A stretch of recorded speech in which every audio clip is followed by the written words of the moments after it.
I love you. I just want to say, I love you. I love you. And every song that I've sang, every song that I've written, it's because of my love for you right here. But this year I've prayed very hard for peace to come to our world's nations, but also to each one of our hearts. Even though our hearts have been beaten and broken, beyond prayer, I know the importance of action, and now is the time to understand where we are and what it will take to win. Win the broken hearts, win the disenchanted, win the angry spirits. Now is the time.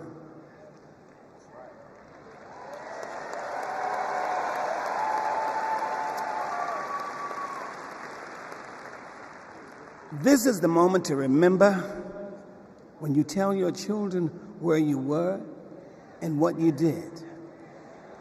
As we stand between history's pain and tomorrow's promises, we must choose courage over complacency.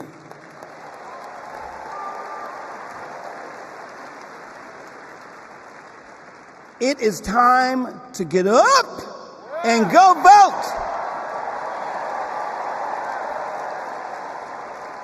Listen, the choice is clearer than anyone else is saying.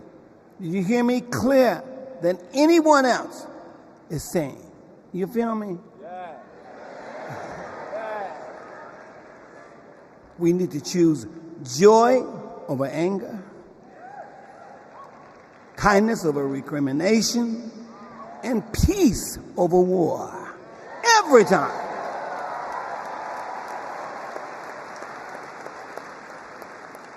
We must choose to be above the ugly words, the hateful anger, and the division those words and anger create.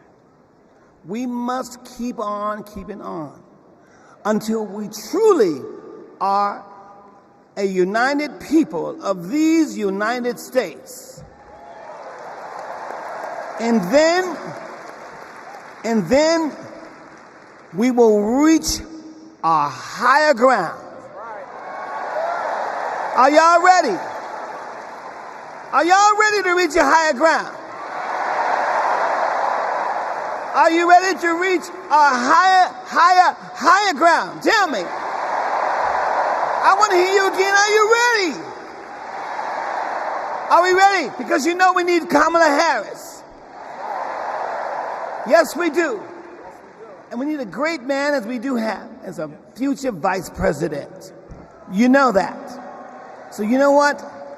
I'm depending on you to do, as Spike Lee would say, the right thing. Are y'all ready?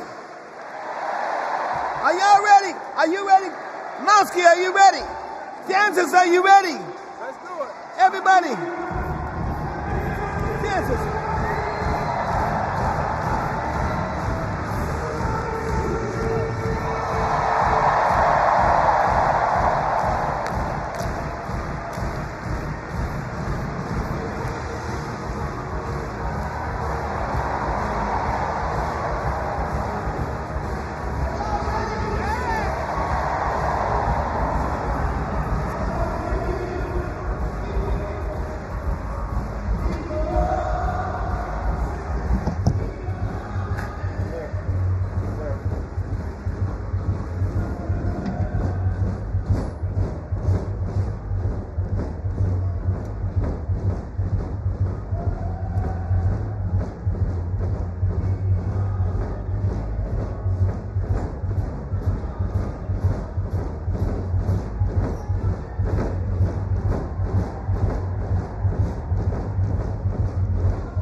Hi, Keenan. It's great to be here.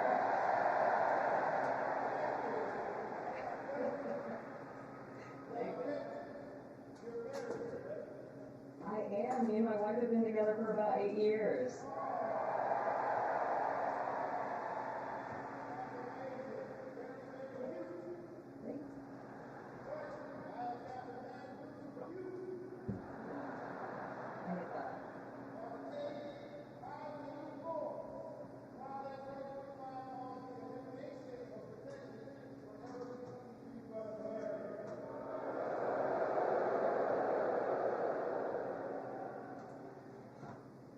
That's terrible. Right back to starting, so that's terrible.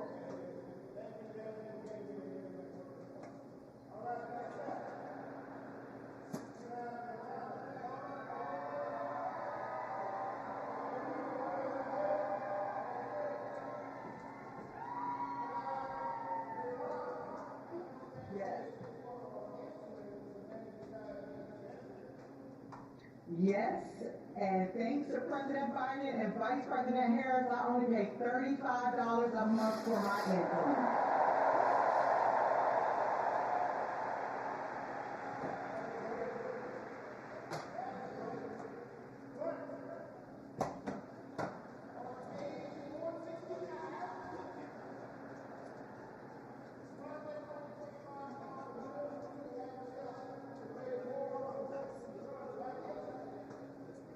Why?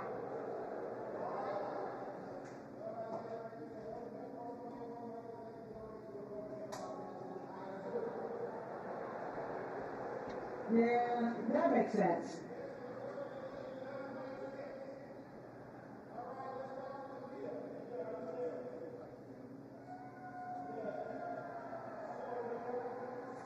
Hello. I'm an OBGYN who delivers babies and does surgery.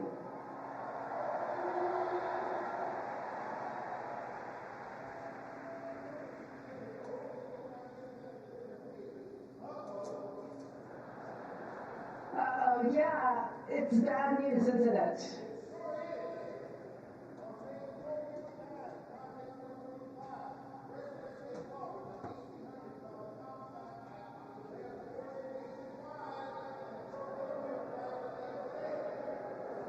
Oh my God, that is awful.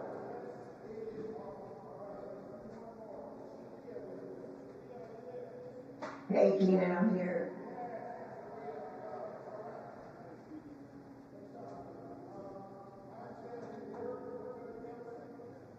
Yes, sir. I'm in the United States Department of Education. I'm a proud civil servant and a proud union president.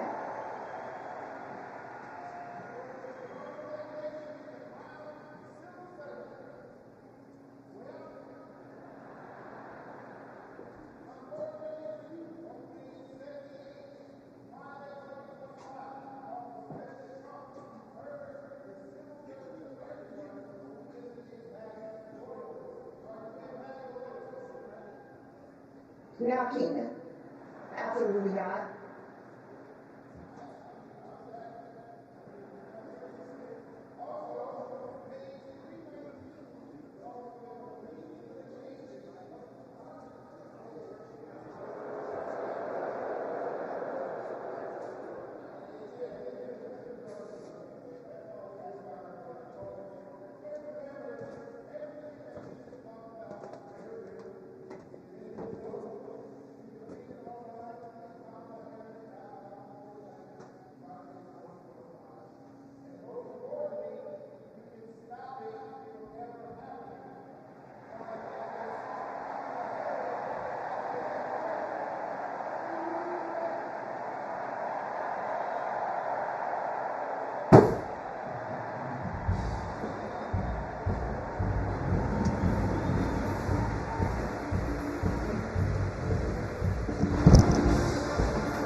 right, welcome.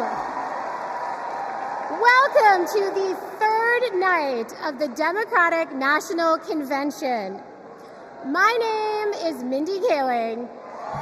Thank you. For those of you who don't know me, I am an incredibly famous Gen Z actress who you might recognize from The Office. Thank you, The Mindy Project. Or as the woman who courageously outed Kamala Harris as Indian in an Instagram cooking video. Yes, you're welcome. I am so proud to be here supporting my friend. But the real reason I am here is that deep down, I truly believe that as a woman of color and as a single mother of 3, it is incredibly important that I be appointed ambassador to Italy. That's how this works, right? That's like why I'm here. I've never been, I'm dying to go. And guys, I just really need a break. I know it's not the priority tonight, but just think about it. I am actually here because I have known the Vice President for a long time, and I want to tell you a story about one of the first times I ever met her.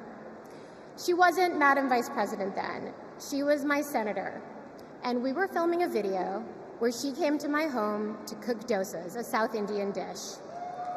Yes, it's not every day that a senator comes over, and I was pretty nervous. But when she arrived, we immediately hit it off. We talked about the love we have for our moms, who had both passed away from cancer. Both of our mothers were immigrants from India who came to America and committed their lives to serving others. My mother, Swati, became an OBGYN. Thank you. Kamala's mother, Shyamala, became a scientist with a PhD who dedicated her life to trying to find a cure for cancer. And after speaking to Kamala, it was clear to me that Shyamala had passed down the same optimism and fearlessness to her daughter. But the thing I remember the most about the Vice President is that Kamala Harris can cook. Guys, she was so much better than me. But she also knew that my family was watching. So as she gently corrected my sloppy dosa making, she was complimenting me every step of the way, making sure that my daughter Kit heard how good of a cook I am. She had no desire to be seen as better than anyone else. She just wanted my kid to be impressed with her mom. And when she finally bit into my dosa, she looked at me and said, really good, and then never took another bite again. Yes, but it is that warmth, that generosity of spirit that I know she will bring to the White House as our next president. Kamala Harris cares deeply about other people. She will fight to protect our freedoms, because those are the values that her mother passed down to her. But in order to protect those freedoms, Democrats also need to win the House. So we have a lot to do, and please welcome to the stage your next Speaker of the House, Hakeem Jeffries.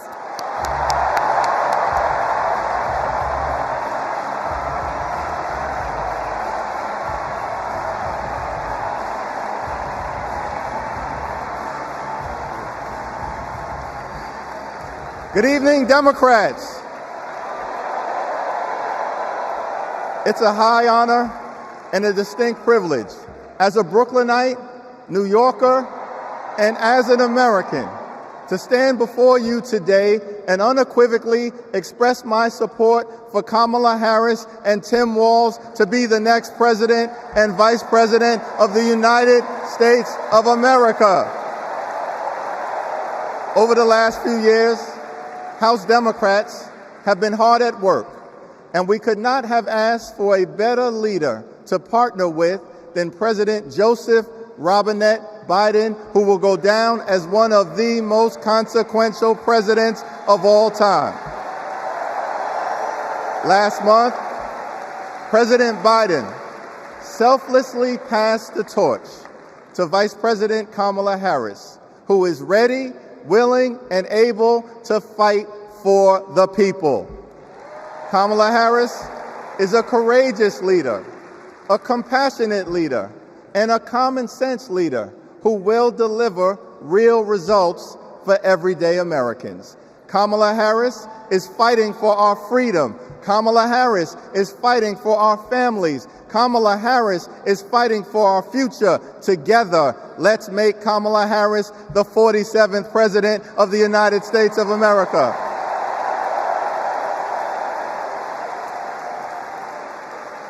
In our great country, when you work hard and play by the rules, you deserve to earn a living wage. You deserve to have an affordable place to call home. You deserve to educate your children in a great public school that is free from gun violence. And you deserve high quality, affordable health care, and you deserve the chance to one day retire with grace and with dignity. But for far too many people in our great country, they are struggling to live paycheck to paycheck. And as a result, the American dream is out of reach. Here's the thing. Extreme MAGA Republicans don't care about everyday Americans. They only care about themselves. Our approach, led by Kamala Harris and Coach Walz, is very different. We care about you, the American people. And we will fight hard to make sure that the American dream is alive and well in every single community. Now, the road ahead will not be easy, which brings me to you-know-who. Donald Trump is like an old boyfriend who you broke up with, but he just won't go away. He has spent the last 4 years spinning the block, trying to get back into a relationship with the American people. Bro, we broke up with you for a reason.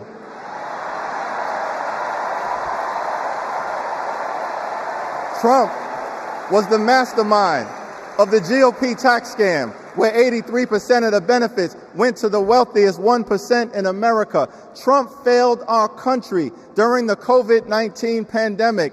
Trump is a chaos agent who is focused on himself, not the American people. Trump tried to destroy our democracy by lying about the election and inciting a violent mob to attack the Capitol. Trump put 3 extreme justices on the Supreme Court who destroyed Roe v. Wade. We broke up with you for a reason. Donald Trump can spin the block all he wants, but there's no reason for us to ever get back together. Been there, done that. We're not going back.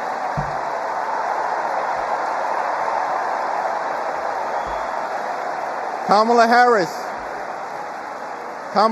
and House Democrats will always put people over politics. Kamala Harris and House Democrats will lower costs and grow the middle class. Kamala Harris and House Democrats will fix our broken immigration system and secure the border. Kamala Harris and House Democrats will strengthen the relationship between the police and the community. Kamala Harris and House Democrats will continue to combat the climate crisis with the fierce urgency of now.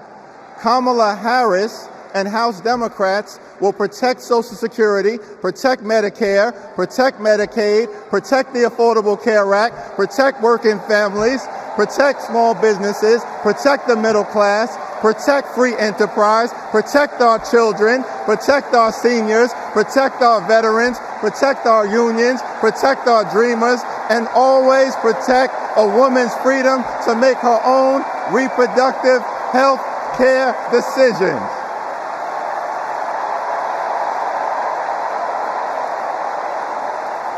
The MAGA Republicans, want to divide us. But the Constitution promises equal protection under the law. We are one nation, under God, indivisible, with liberty and justice for all. Together, let's build a brighter future for our children and our grandchildren. In the Old Testament, book of Psalms, the scripture tells us that weeping may endure during the long night, but joy will come in the morning. Here's how we do it. Strategize on Sunday. Meet the moment on Monday. Take it to them on Tuesday. Work it out on Wednesday. Thank the Lord on Thursday. Fight the power on Friday. Set it off on Saturday. Get a few hours of sleep, wake up the next day, and do it all over again until joy comes in the morning.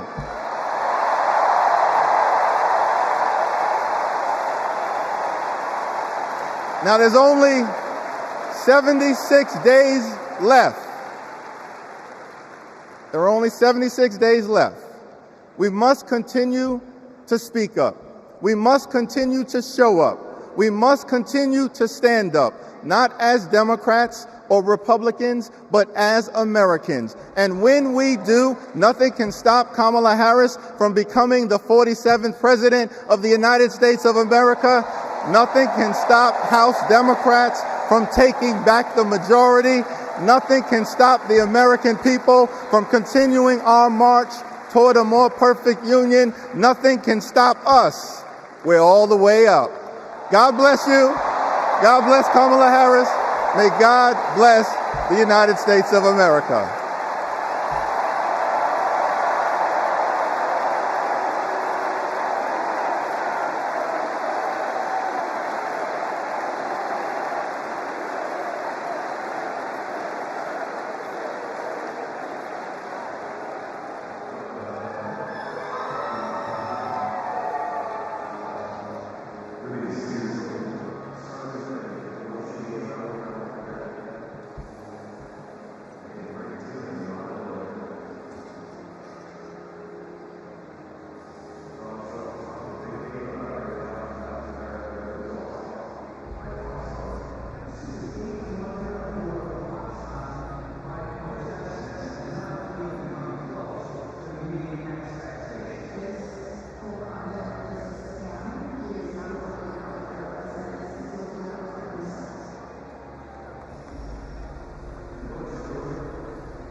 you.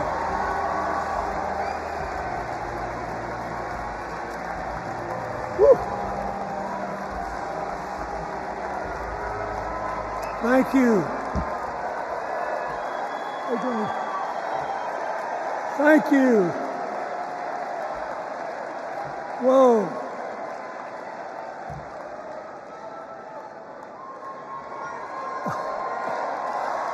Let me ask you something. After the last 2 days, aren't you proud to be a Democrat? And I am very grateful to the Republicans and independents that have joined us, have been up here on the stage, and I hope they feel better about it now. Because I've seen all these things that even I have to be reminded of from time to time when I get my spirits down. I love seeing the Obamas here. I love seeing President Biden. And I thought Hillary gave a great speech, too. And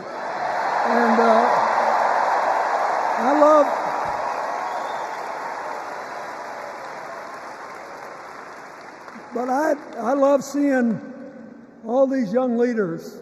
A bunch of them are coming up after me. They look better, they sound better, and they'll be exciting.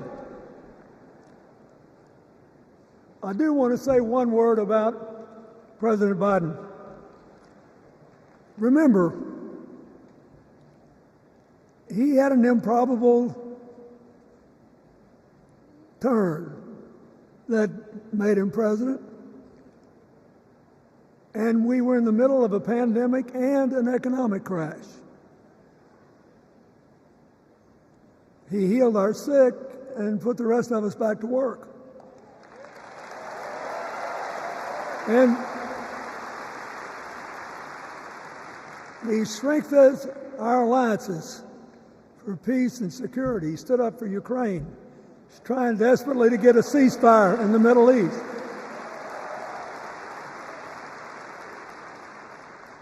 And then he did something that's really hard for a politician to do.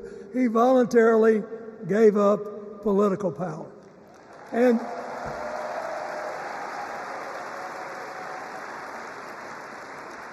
George Washington knew that, and he did it. And he set the standard for us serving 2 terms before it was mandatory. It helped his legacy, and it will enhance Joe Biden's legacy. And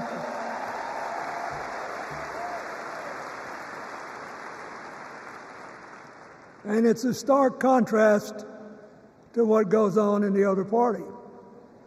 So I want to thank him for his courage, compassion, his class, his service, his sacrifice.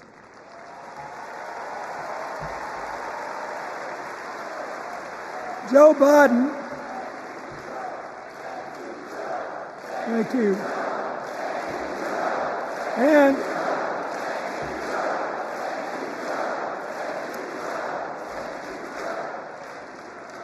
he kept the faith, and he's infected a lot of the rest of us.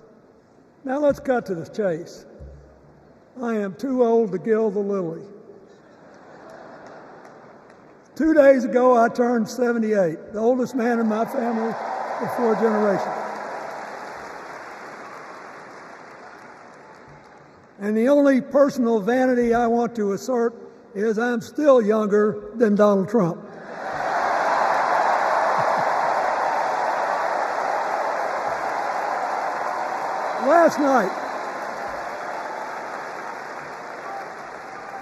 Last night, in what I thought was a very moving series of episodes, we nominated Kamala Harris and Tim Walz. And just think about that. 2 leaders with all-American but still improbable life stories. It could only happen here. Their careers, after all, started in community courtrooms and classrooms. 2 leaders who spent a lifetime getting the good job done. Now, one of the things that I've noticed over my increasingly long life is that a presidential election is unique in several ways. First of all, it's the greatest job interview for the greatest job in the world. Secondly, the Constitution says we, the people, get to do the hiring. And the third thing is that every 4 years, we get to change the requirements for the job. So here's what I'm thinking, because I try to apply this in every election. Will this president take us backward or forward? Will this president give our kids a brighter future? Depends. Will this president bring us together or tear us apart? Will the president increase the peace, security, and stability and freedom that we enjoy and extend it to others as we can? We, the people,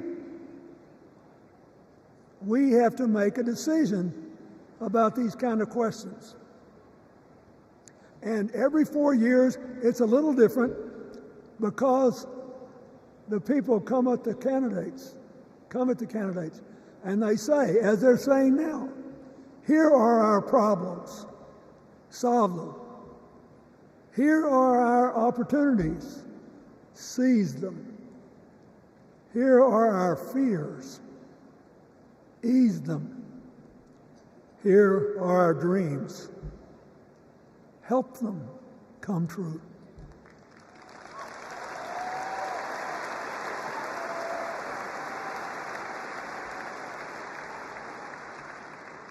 A president can answer that call by saying, I'll do my part, but you have to help me. We have to work together.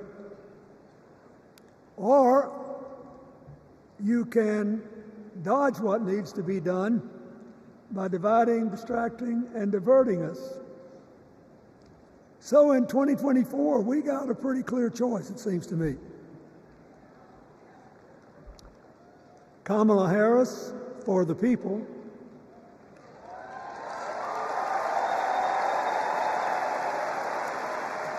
and the other guy who's proved even more than the first go-around that he's about me, myself, and I. I know which one I like better for our country.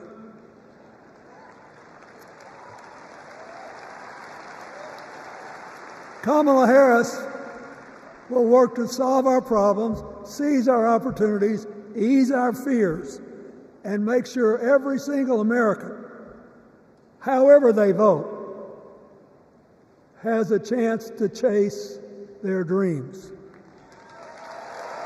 You know,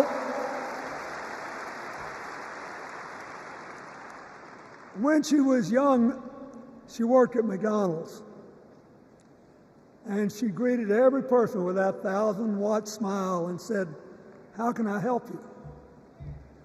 Now she's at the pinnacle of power and she's still asking, "How can I help you?"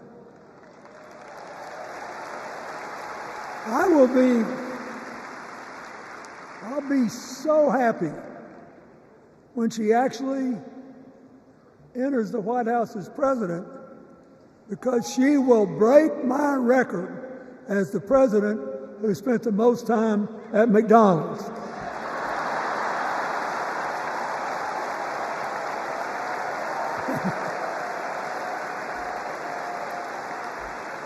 Now, but we got an election to win. And remember, we've got a guy that's pretty good at what he does. Donald Trump has been a paragon of consistency. He's still dividing, he's still blaming, he's still belittling other people. He creates chaos, and then he sort of curates it as if it were precious art.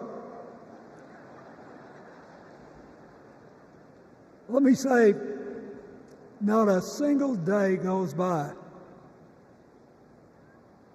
even though I've been gone for well over 23 years from the White House, not a day goes by that I don't thank the Lord for the chance I had to serve and what it meant. And one of the reasons, thank you. Wait.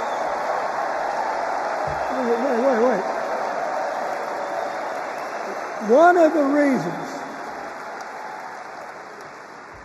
the reasons I love the job so much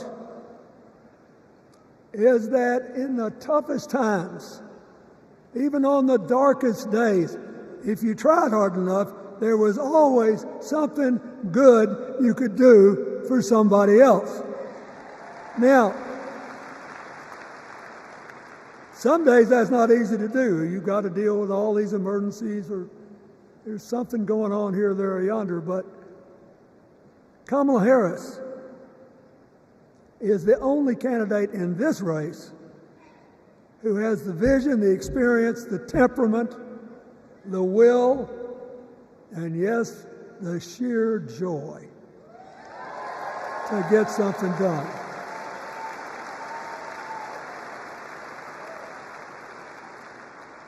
I mean, look, what does her opponent do with his voice? He mostly talks about himself, right?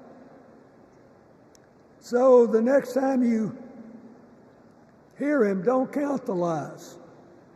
Count the eyes.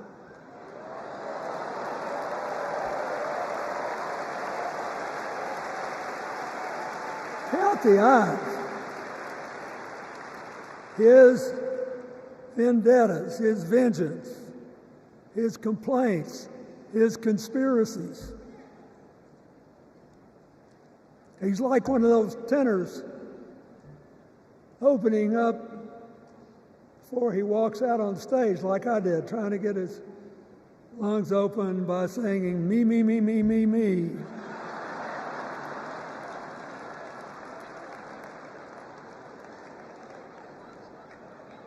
When Kamala Harris is president, every day will begin with you, you, you, you.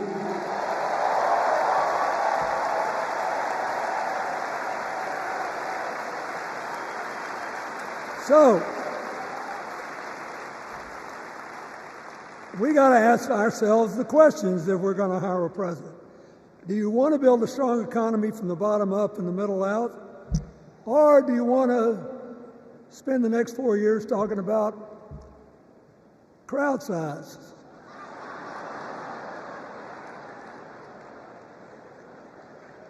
You're going to have a hard time believing this, but so help me, I triple-checked it.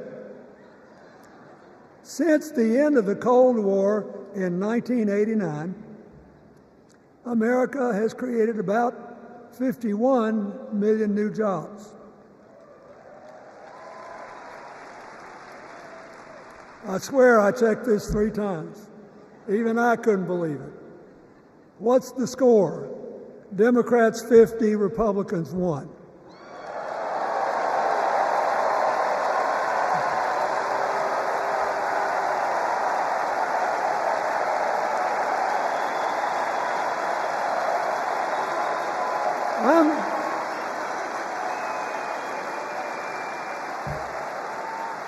I'm glad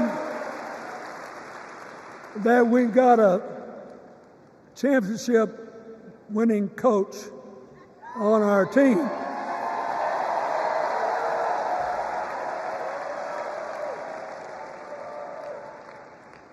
But even the most limited of us in what we know about football or any other sport knows that if you're got 50 and the other side's got 1, you're ahead.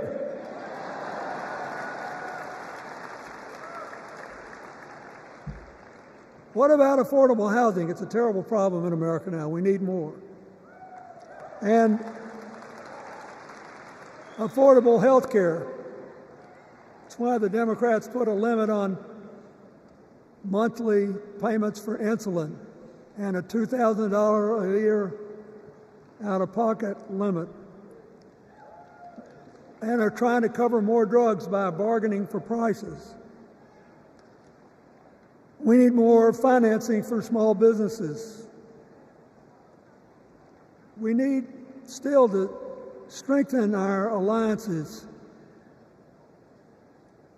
I almost croaked in the first debate of this election season when President Trump said nobody respected America anymore like they did when he was president.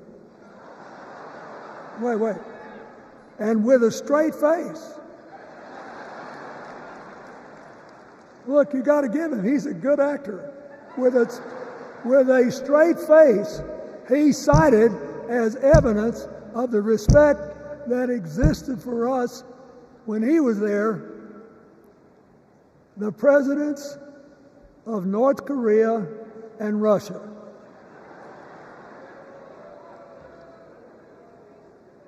I'd rather have the people who respect us now.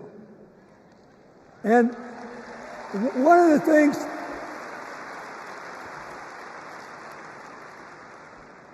is when you send a signal to the other countries, you want them to know whether they agree with you or not, at least that you're on the level. Here's where you are and what you believe. What are they supposed to make to these endless tributes to the late, great Hannibal Lecter?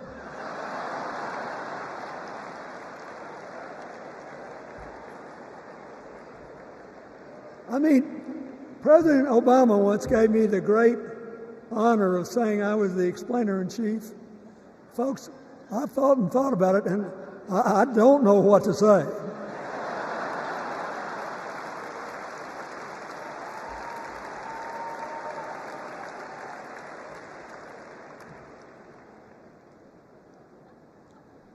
Like Hakeem Jeffries, I too want an America that's more joyful, more inclusive, more future-focused.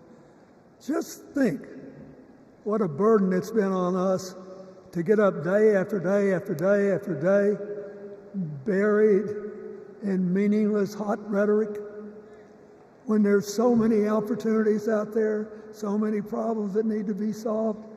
I want that. And that's the America Kamala Harris will lead. And she's already made her first presidential decision, and she knocked it out of the park when she asked Governor Tim Walz to be her nominee for vice president. Look,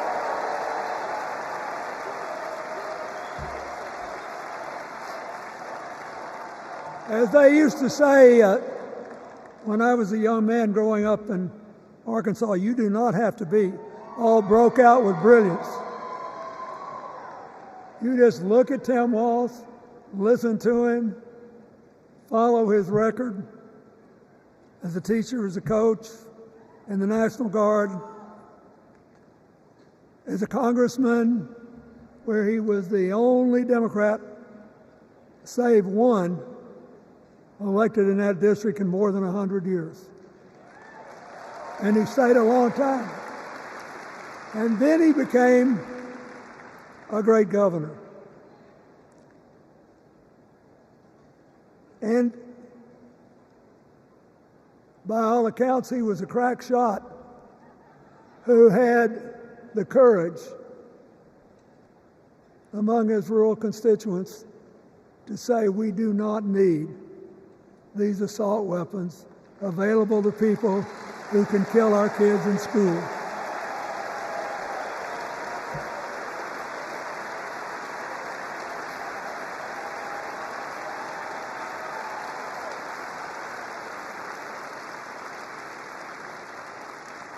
So, armed with her first decision, Kamala Harris confronts an interesting dilemma. We're going to walk out of here feeling pretty good, I think. We've got energy, we are happy, we feel like a load's off our shoulders. And we know we're just being asked to fight the same fight that the forces of progress have had to fight for 250 years.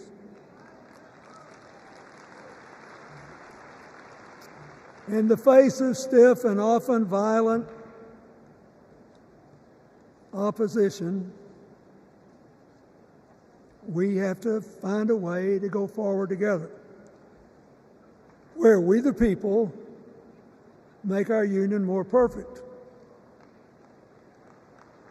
So, that's a good thing. How could we possibly lose? Kamala Harris has fought for kids her whole life that were left out and left behind. She's taken on gangs trafficking across the border. She's fought to protect the rights of homeowners. She's been our leader in the fight for reproductive freedoms, and we know a majority of the American people are with us on that.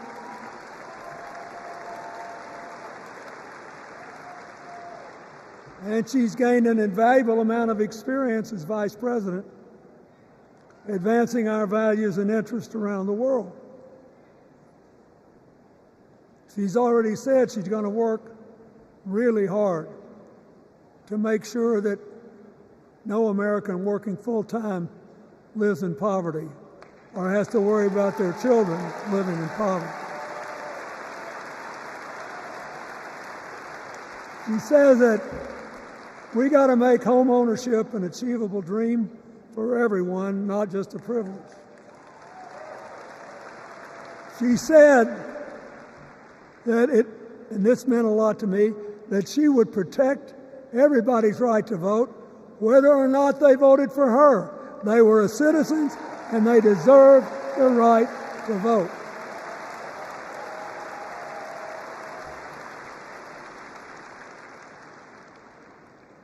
The other day, her opponent implied that as his people voted one more time, they'd be able to rig it from now on and they wouldn't have to vote again. You think they're kidding, but I know a lot of these folks, and most of them are really good people, but some of them think that they are bound to dominate America politically, economically, and socially, and they have to use politics to do it, and they should rig the system. I don't believe that. And so here's what I want to tell you. We've seen more than one election slip away from us when we thought it couldn't happen, when people got distracted by phony issues or overconfident. This is a brutal, tough business. I want you to be happy.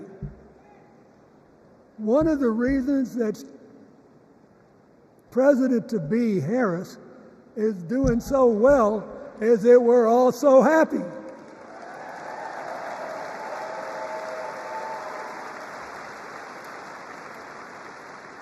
But you should never underestimate your adversary.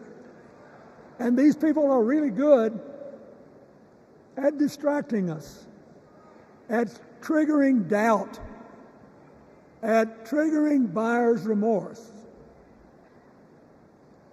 As the Obama said so eloquently last night, they are human, you know. They're bound to make a mistake now and then. We got to be tough. And so, as somebody who spends a lot of time in small towns and rural areas in New York and Arkansas and other places, I urge you to talk to all your neighbors. I urge you to meet people where they are. I urge you not to demean them, but not to pretend you don't disagree with them if you do. Treat them with respect, just the way you'd like them to treat you.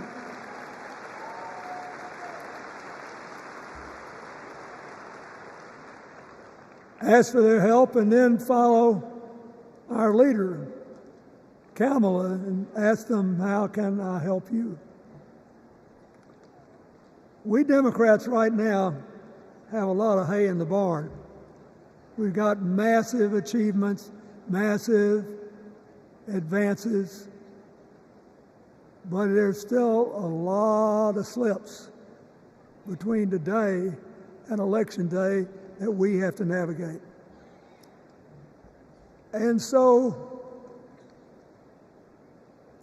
I want to say this from the bottom of my heart. I have no idea how many more of these I'll be able to come to.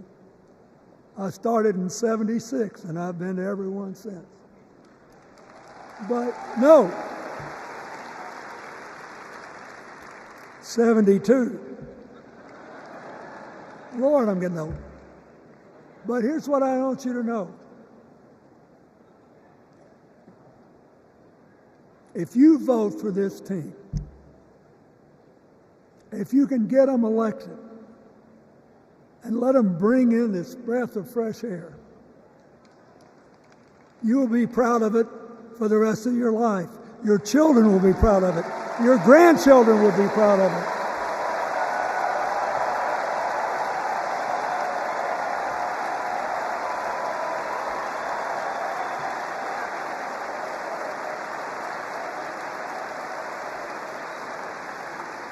Take it from a man who once had the honor to be called in this convention the man from hope. We need Kamala Harris, the president of joy, to lead us. So,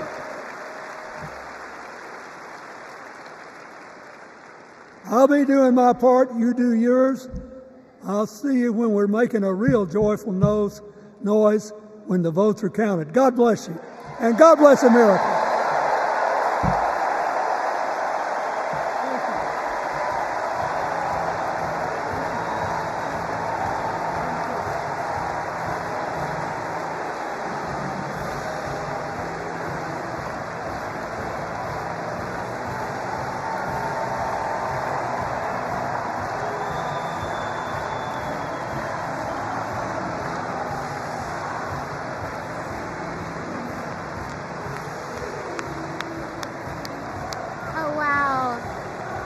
Let's give it up for President Clinton.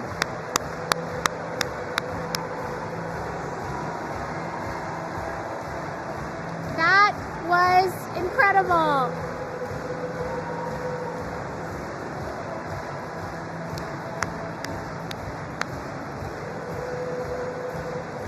Wow. Wow, what a night so far, you guys. How about this energy in this room?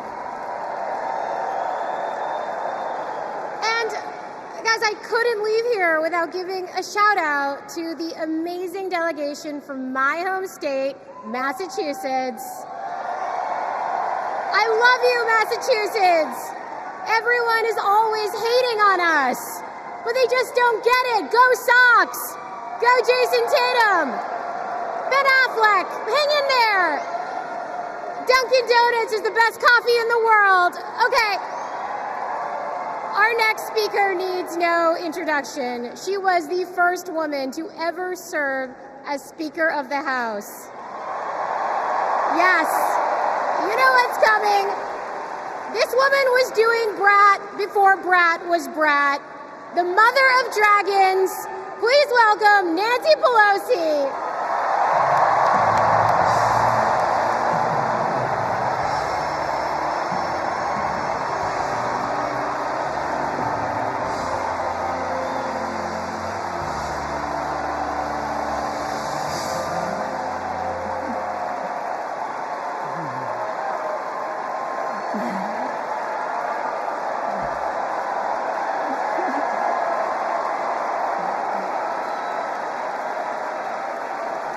Hello, California. Hello, Maryland. Hello, Democrats.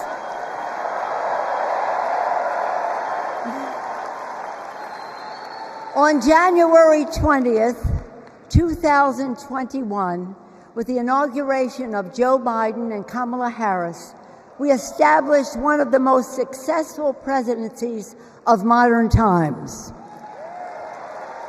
And we quickly proved that Democrats deliver. Millions of jobs, stronger infrastructure and rural broadband, a Biden child tax credit, rescuing human pensions, honoring our veterans, bold climate action, lowering the cost of prescription drugs, all thanks to President Biden's patriotic vision of a fairer America, doing so with liberty and justice for all. Thank you, Joe.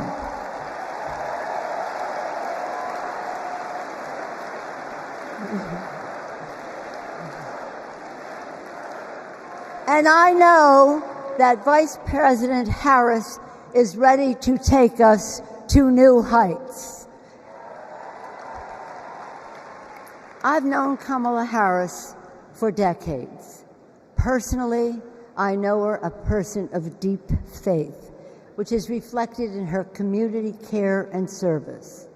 Officially, she is a leader of strength and wisdom and eloquence on policy, most recently demonstrated fighting for women's right to choose.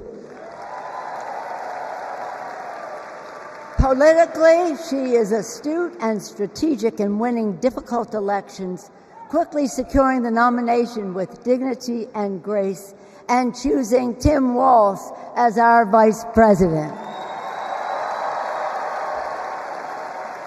I had the honor of serving with Tim for 12 years in the Congress. He united Democrats, Republicans, and independents to turn a red district blue. He showed courage when he came to Congress in voting for the Affordable Care Act, meeting the needs of his constituents despite Republicans' lies and misrepresentation.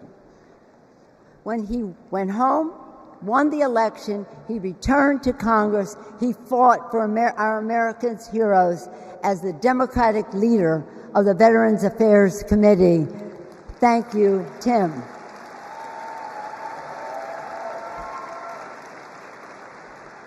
January 6th was a perilous moment for our democracy.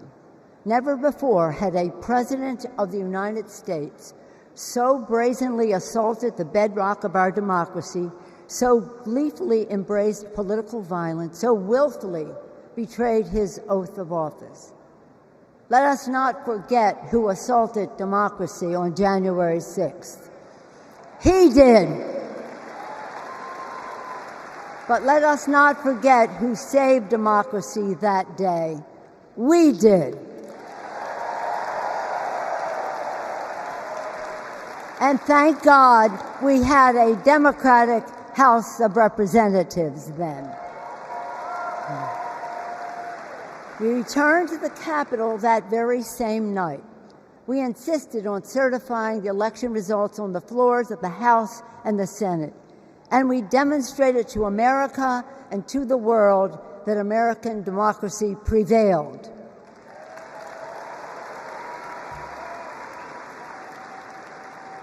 The parable of January 6th reminds us that our democracy is only as strong as the courage and commitment of those entrusted with its care.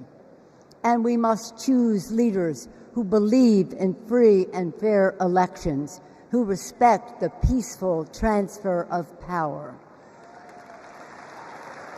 The choice couldn't be clearer. Those leaders are Vice President Harris and Governor Walz.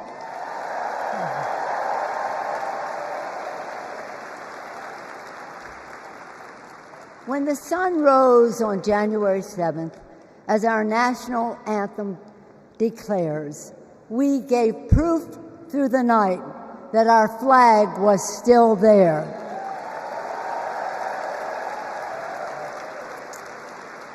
Now, in this election, we are called upon to do the same, to stand together, to reject autocracy, to choose democracy, and we will do so by electing a Democratic House with Hakeem Jeffries as Speaker of the House,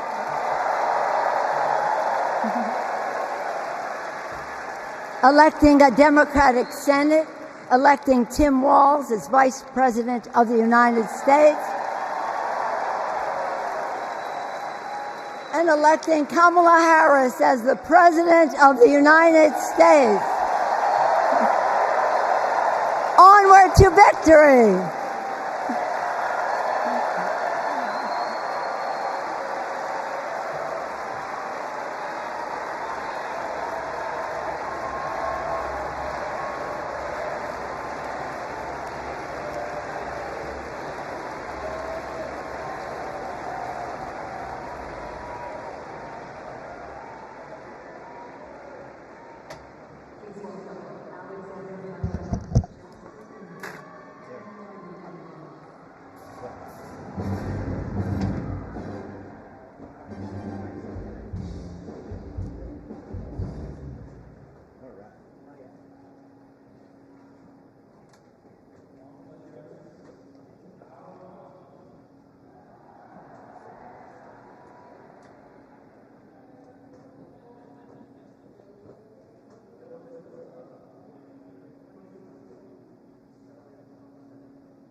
Important. And I know that's how she'll lead. She'll treat everyone with respect. Even as a kid, Auntie made me feel that I was seen, that my words are important, that I am important and loved. I know she'll value others' perspectives, no matter their age or their background. Auntie, we love you. We're so proud of you. And most importantly, you're a baller. And as you'd say, let's win this thing. Let's win this thing.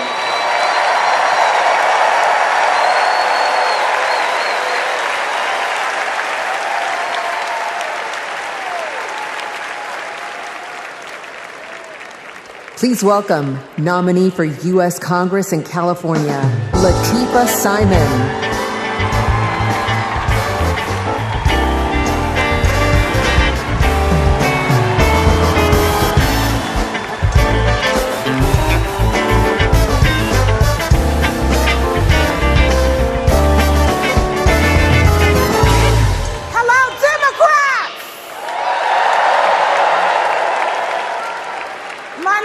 Latifa Simon, and I am running for Congress. And I'm here tonight to tell you all about the Kamala Harris that I know. I'm gonna tell you. When Kamala Harris was the district attorney in San Francisco, California,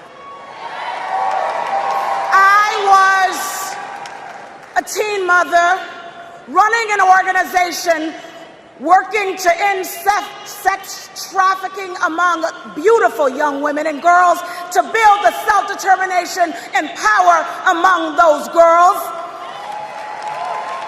And Kamala learned about the work that I was doing, and she asked me to join her team. And I joined her team. She saw my potential, my commitment, and the good work that we could do together. and I saw her. I saw Kamala Harris holding the hands of sexual assault survivors. I saw scores of mothers who lost their babies to gun violence, lining up day after day at the courthouse, waiting only to speak to Kamala because they knew that she would hear them, that she would truly see them, because there's something about Kamala Harris. For those who know her, you know. When she hears your story, she carries it with her. When she sees you, she truly sees you. She truly sees you. She is the best among us.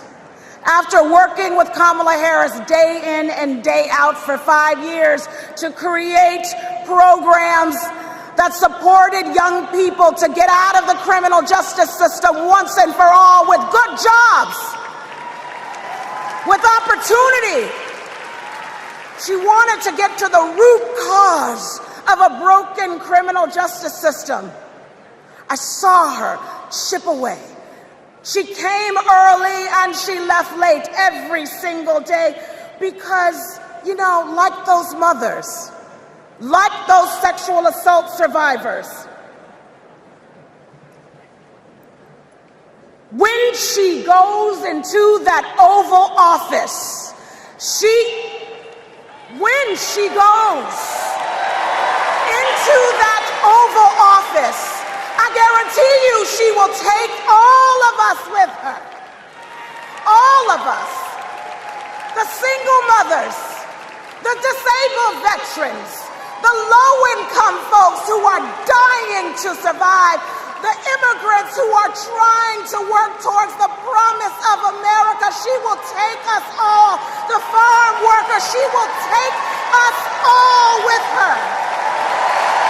All of us. That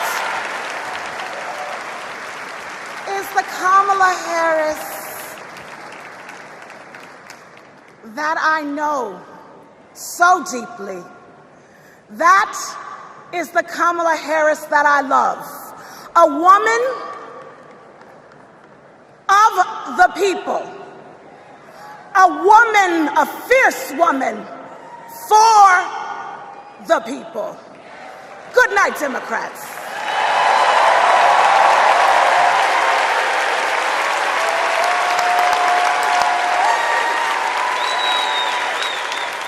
Please welcome former U.S. Associate Attorney General of the United States and the Vice President's brother-in-law, Tony West.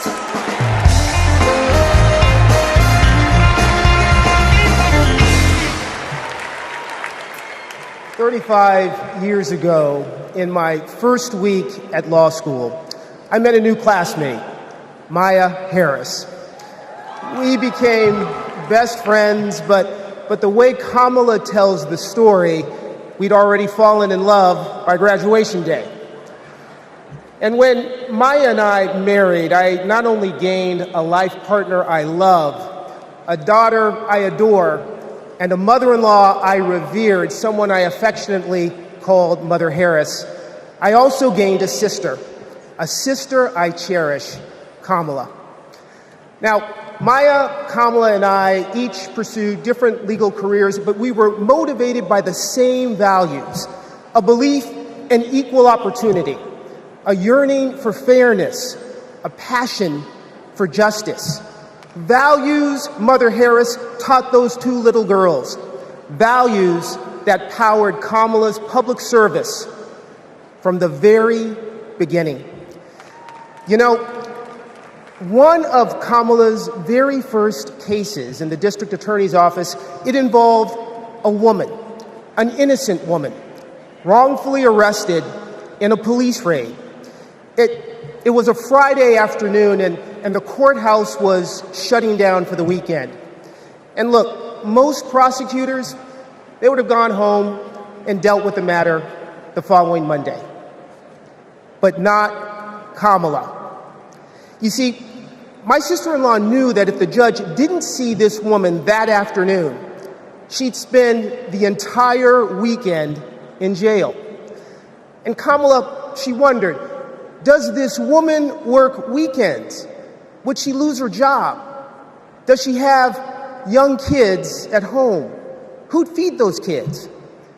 So Kamala pleaded for the judge to return to the bench and to hear the matter. And the judge agreed. And within minutes, that woman was released back to her family that night. Now, it may seem small, but that's what it means to stand up for justice. That's what it means to stand for the people. And as Kamala says, when you know what you stand for, you know what to fight for. And look, believe me when I tell you, as a sister, a daughter, an auntie, and a mother, I've seen Kamala fight for her family. As district attorney, attorney general, U.S. Senator, and Vice President of the United States, I have watched her fight in the halls of power for those who have no voice there.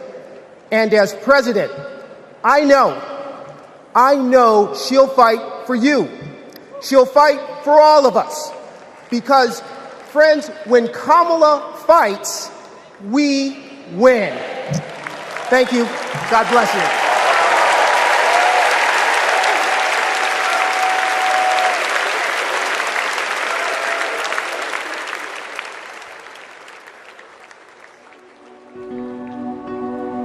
A crime against any one of us is a crime against all of us.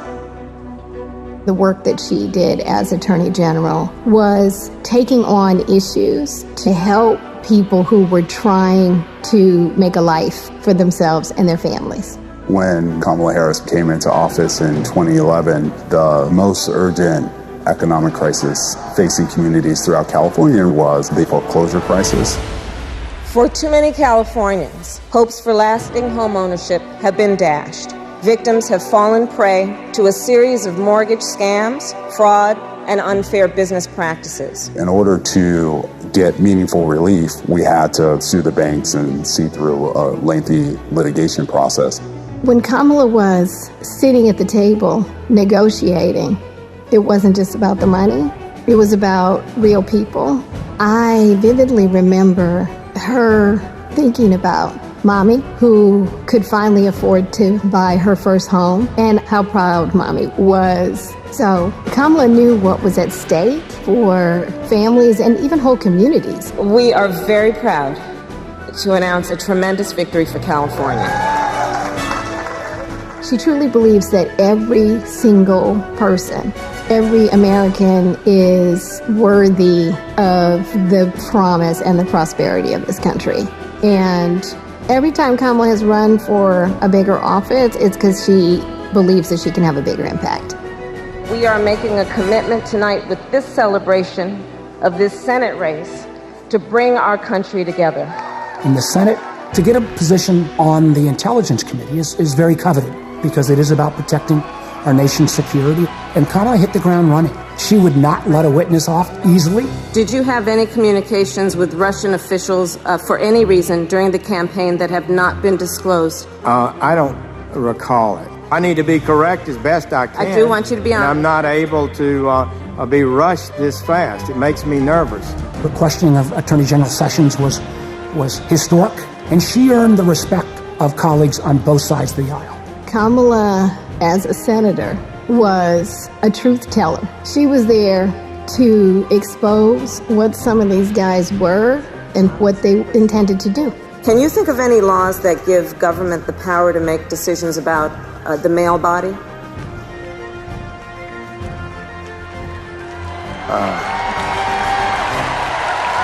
I'm not thinking of any right now, Senator.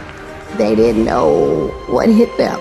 And in those moments, so many people saw her for the first time and saw how tough she was, Would you accept them recommending a charging decision to you if they had not reviewed the evidence? Well, that's a question for Bob Mueller. He's the U.S. attorney. I think you've made it clear, sir, that you've not looked at the evidence, and we can move on. When she's on a mission, she is determined and relentless. When our fundamental values are being attacked, do we retreat or do we fight? I say we fight. If you want to go forward in this country, not go backward, then there is only one choice.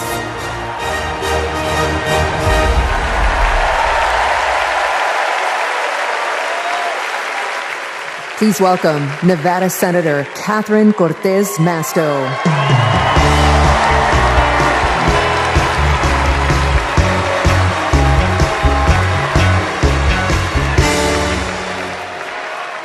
Hello, Chicago.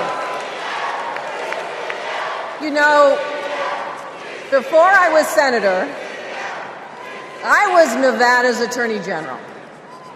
And that's when I met Kamala Harris, my colleague in California. Now, we bonded over many things. And working together, I quickly learned what kind of person she is. She is a strong leader. Here's how I know.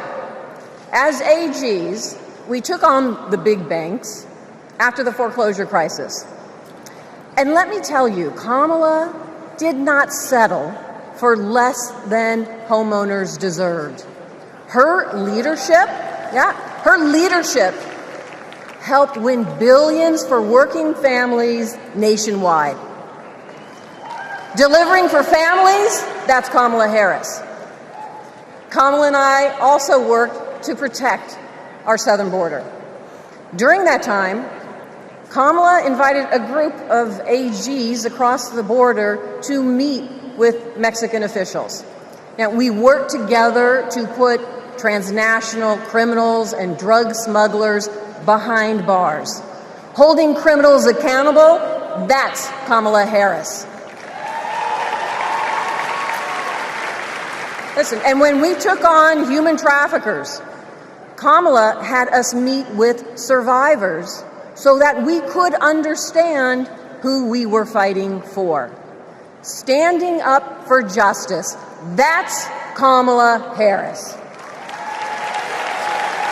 So trust me when I say I know she will fight for our families and our freedoms. Now, we must fight for her. Every vote matters. I know, in 2016, Nevadans elected me, the granddaughter of a baker from Mexico, to serve as the first Latina in the United States Senate. I'll tell you what.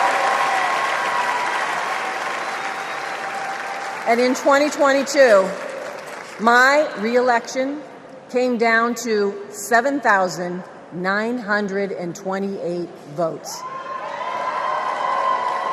Because of voters in Nevada, the Democrats won the Senate majority. And I'm here to tell you, we can do it again. We can send Kamala Harris and Tim Walz to the White House. Are we ready to do it? Are we ready to fight? Let's get it done, Chicago. Thank you, everyone.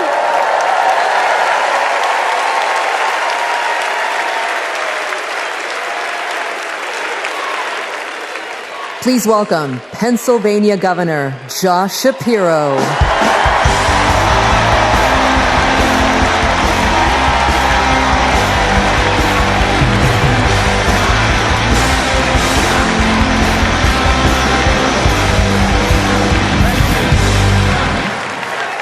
Thank you.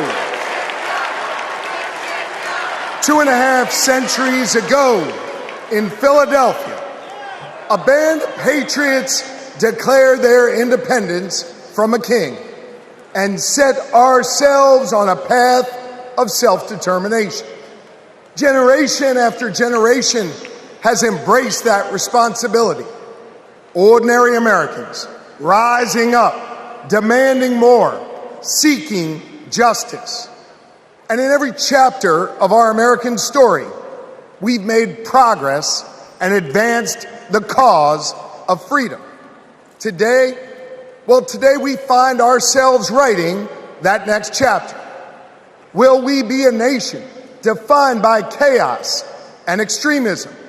Or will we choose a path of decency, honor, and continued progress?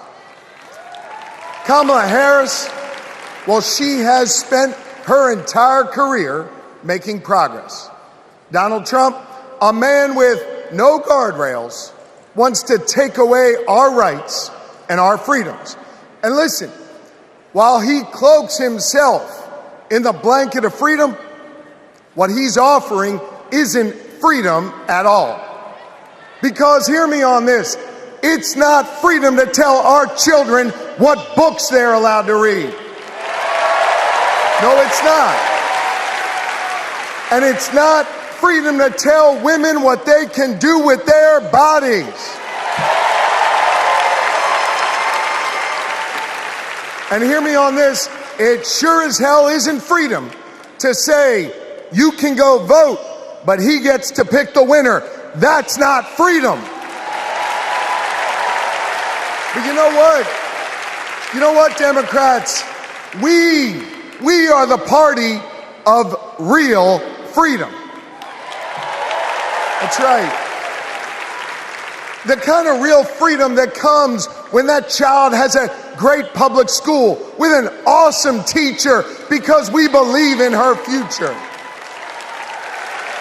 Real freedom that comes when we invest in the police and in the community so that child can walk to and from school and get home safely to her mama. Real freedom that comes when she can join a union, marry who she loves, start a family on her own terms, breathe clean air, drink pure water, worship how she wants, and live a life of purpose where she is respected for who she is.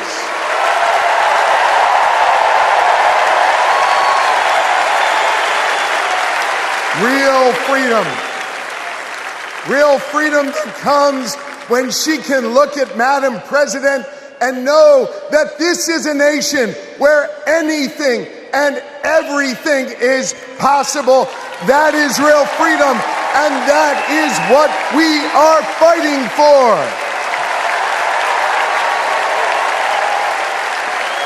You know, Kamala and Tim's names may be on the ballot, but it's your rights. It's our rights. It's our future and freedoms that are on the line. And you have the power to shape the future of this country. Just like our ancestors who fought for freedom on the battlefield and sat in at lunch counters so our kids could stand up.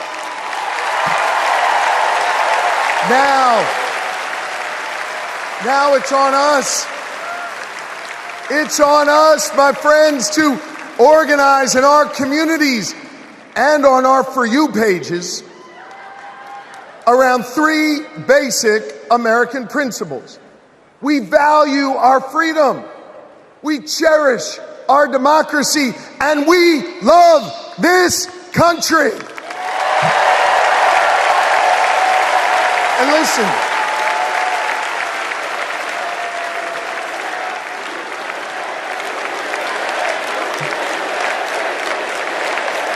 we love this country. And listen, despite our challenges, hear me on this, I want you to know I have never been more hopeful because I see in all of you the enduring promise of America. E pluribus unum, out of many one. It's not merely a motto from the past, it's our direction for the future.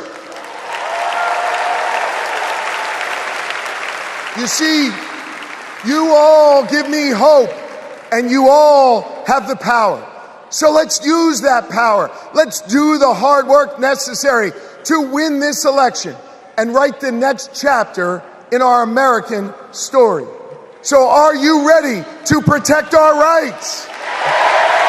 Are you ready to secure our freedoms? And are you ready to defend our democracy? And are you ready to elect Kamala Harris and Tim Walz? America, let's get to work.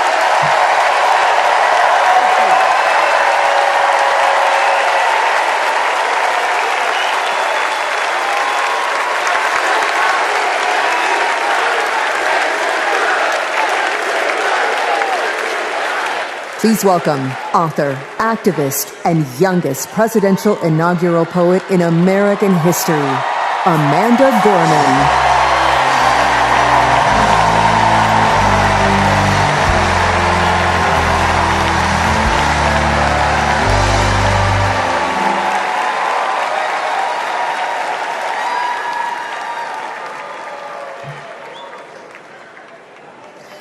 We gather at this hallowed place because we believe in the American dream. We face a race that tests if this country we cherish shall perish from the earth, and if our earth shall perish from this country. It falls to us to ensure that we do not fall for a people that cannot stand together, cannot stand at all. We are one family, regardless of religion, class, or color. For what defines a patriot is not just our love of liberty, but our love for one another.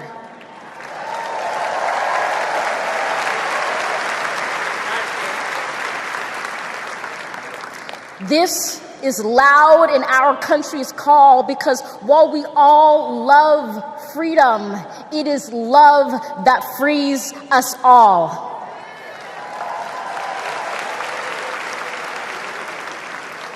Empathy emancipates, making us greater than hate or vanity. That is the American promise, powerful and pure.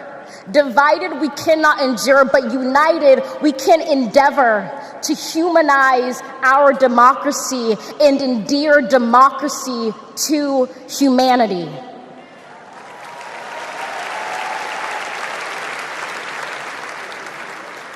And make no mistake, cohering is the hardest task history ever wrote. But tomorrow is not written by our odds of hardship, but by the audacity of our hope, by the vitality of our vote.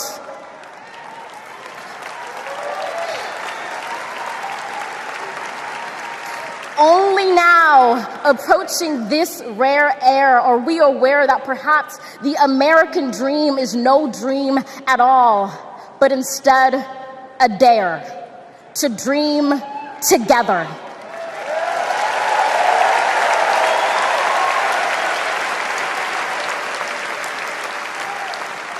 Like a million roots tethered, branching up humbly, making one tree. This is our country from many, won from battles won, our freedoms sung, our kingdom come has just begun.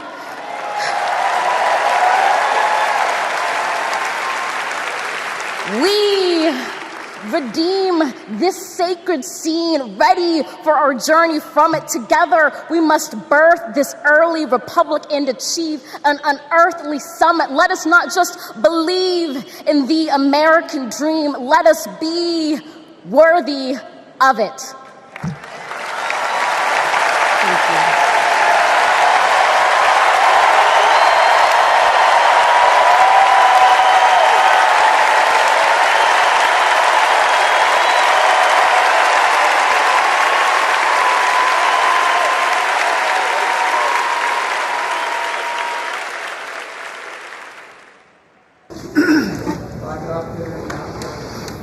There's a word I heard.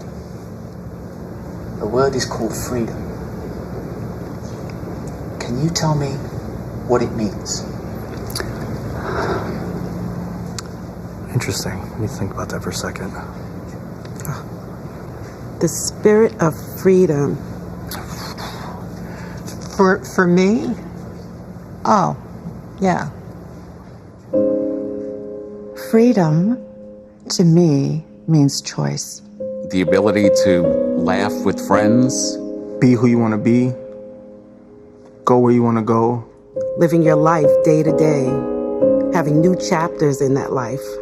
I believe in having your own words and being able to do what you want to. The freedom to raise our family in healthy communities. The idea that I can turn to my partner, my husband, and say I love you with every being of my soul. Being able to start a family when I want to. Being able to, support the missions that I want to go to the church that I want to. Not everyone has the same opportunities, but the United States is, of anywhere I've ever been, just one place where you can accomplish more. The big, fantastic thing about America is that it is the land of opportunity. I know it sounds trite, but it's the truth. I grew up with a single mom, and she really imbued in me these qualities that you just really have to care about your neighbors and your family and your friends. I feel like the American dream is having opportunities, having the opportunity to go to college if you want to, having the opportunity to get any job you can, no matter who you are or where you come from.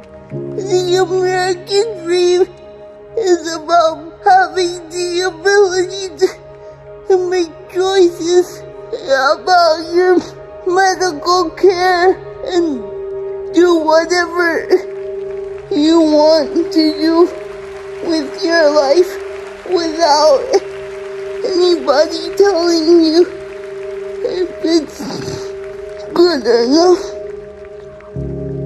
We are in an incredible moment in history. We've seen women stripped of their most fundamental right to autonomy over their bodies. The freedom to make choices about your body, your life, your career should be entirely in your control. But I have found that good people want to do good things. That you find a way to move forward under ugly and scary circumstances. The work that lies ahead is to make America live up to its highest ideals. And, we're proud to go to work. The work to build a better future really depends on all of us coming together. We have to bring back that respect for everyone. I don't think we're as divided as we seem. Let's come together as one big nation. I feel like we are on the verge of something very amazing in this country. It makes me want to fight for our children and future generations to ensure they have just as many, if not more, freedoms than we had. I believe in a future where my mom can feel safe no matter where she is in the country. A future that is filled with a healthy and vibrant planet, where families are not separated by fences or jail bars. A future in which we all get what we need. I want to see that for people who are younger than me. Hopefully the kids I teach can chase their dreams and believe in what they want to be. I want a future for him that he knows that he's covered and protected. Everyone should think about what we can leave to the next generation. It's our responsibility. It's what we have to do. My name's Tyler. My name's Yvette. And we believe in love. I'm Alex. I'm Kiara. My name is Steven. My name is Charlie. I'm a proud 7th generation Texan. I am from Waterford, Michigan, just north of Detroit. I'm from East Tennessee. And we believe in the American dream. We believe in a better world for our child, and we believe in this country. My name is Karen, and I believe in justice. My name is Nancy. My name is Taro. My name is Jennings. My name is Dana. My name is Todd. And we believe in freedom. My name is Gina, and I believe in freedom. My name is Pat, and I believe in the freedom to work together.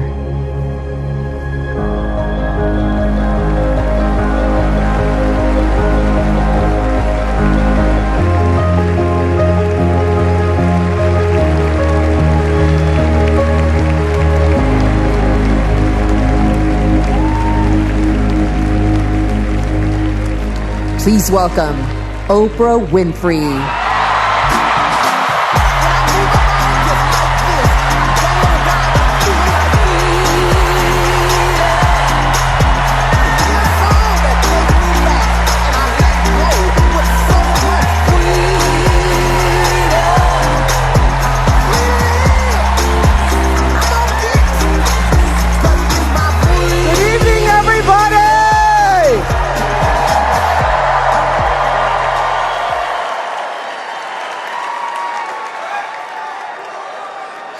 says you can't go home again?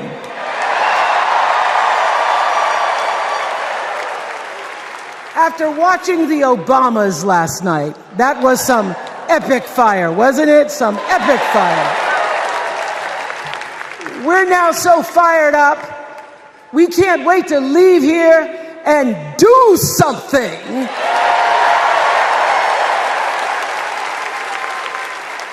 And what we're going to do is elect Kamala Harris as the next president of the United States.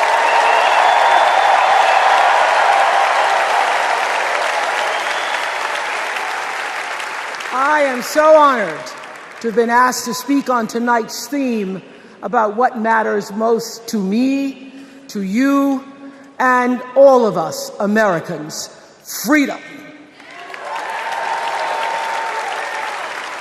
There are people who want you to see our country as a nation of us against them, people who want to scare you, who want to rule you, people who'd have you believe that books are dangerous and assault rifles are safe, that there's a right way to worship and a wrong way to love, people who seek first to divide and then to conquer. But here's the thing. When we stand together, it is impossible to conquer us.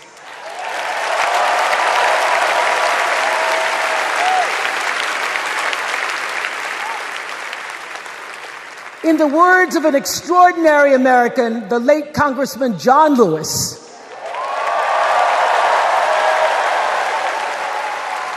he said, no matter what ship our ancestors arrived on, we are all in the same boat now. Congressman Lewis knew very well how far this country has come because he was one of the brilliant Americans who helped to get us where we are. But he also knew that the work is not done. The work will never be done because freedom isn't free. America is an ongoing project. It requires commitment. It requires being open to the hard work and the heart work of democracy. And every now and then, it requires standing up to life's bullies.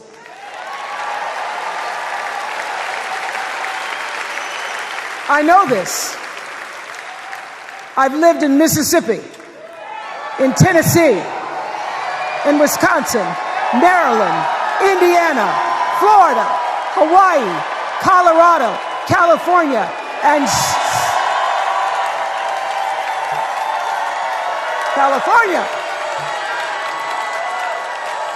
sweet home Chicago, Illinois.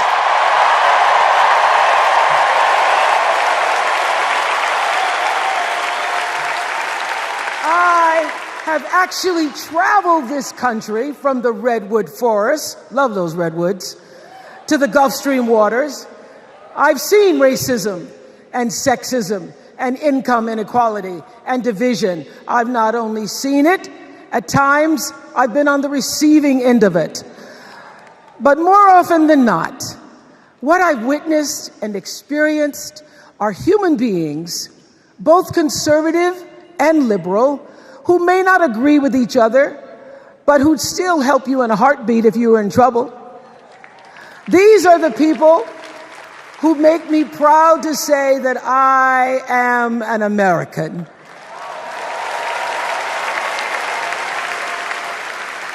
They are the best of America. And despite what some would have you think, we are not so different from our neighbors.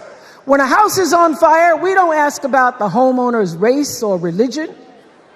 We don't wonder who their partner is or how they voted. No, we just try to do the best we can to save them.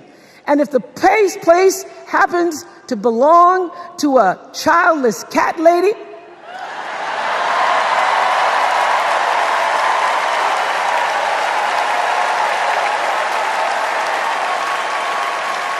well, we try to get that cat out too.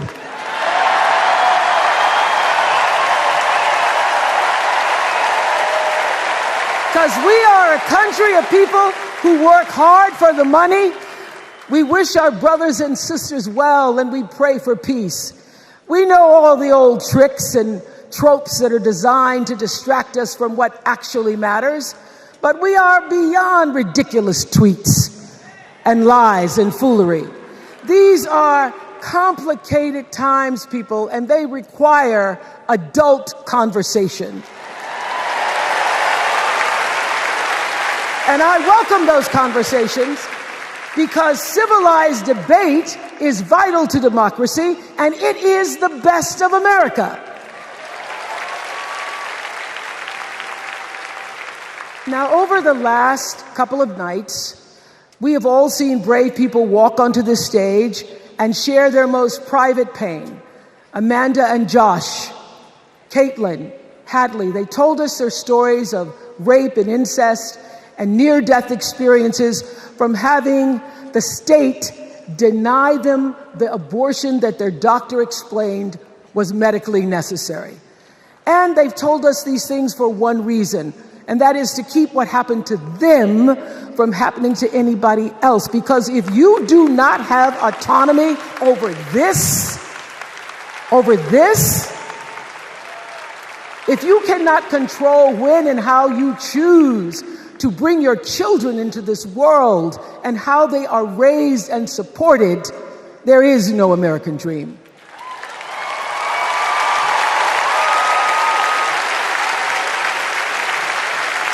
The women and men who are battling to keep us from going back to a time of desperation and shame and stone cold fear, they are the new freedom fighters. And make no mistake, they are the best of America.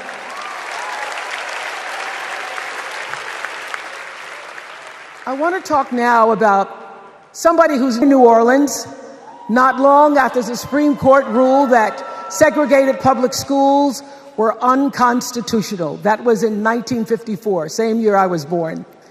But I didn't have to head to first grade at the all-white McDonough 19 school with a U.S. Marshal by my side like Tessie did.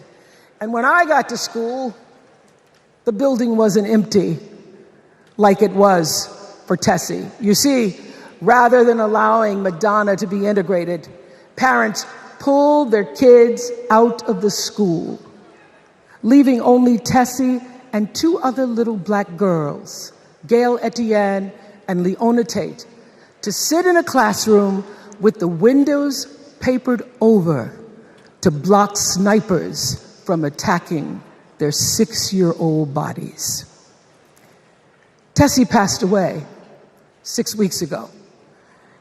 And I tell this story to honor her tonight because she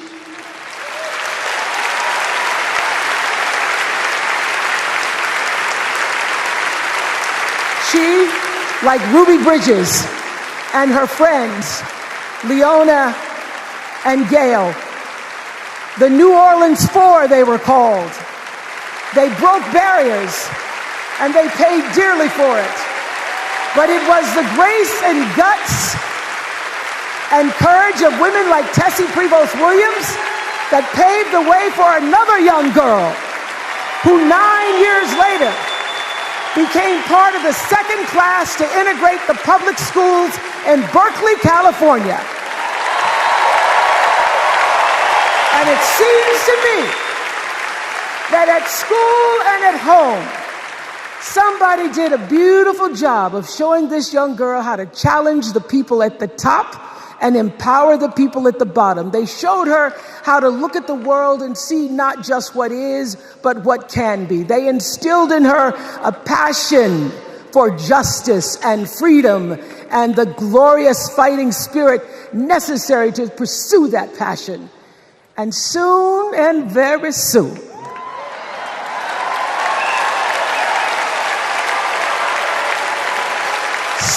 very soon, we're going to be teaching our daughters and sons about how this child of an Indian mother and a Jamaican father, two idealistic, energetic immigrants,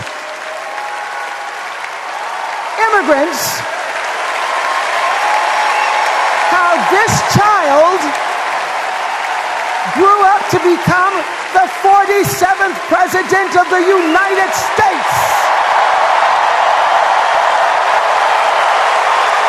That is the best of America.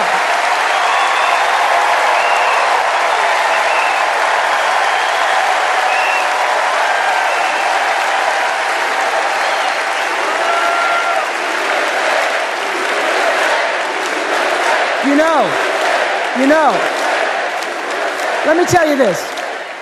This election isn't about us and them. It's about you and me and what we want our futures to look like. There are choices to be made when we cast our ballot. Now, there's a certain candidate that says if we just go to the polls this one time, that we'll never have to do it again. Well, you know what? You're looking at a registered independent who's proud to vote again and again and again because I'm an American and that's what Americans do. Voting is the best of America. And I have always, since I was eligible to vote, I've always voted my values. And that is what is needed in this election now more than ever. So I'm calling on all you independents and all you undecideds. You know this is true.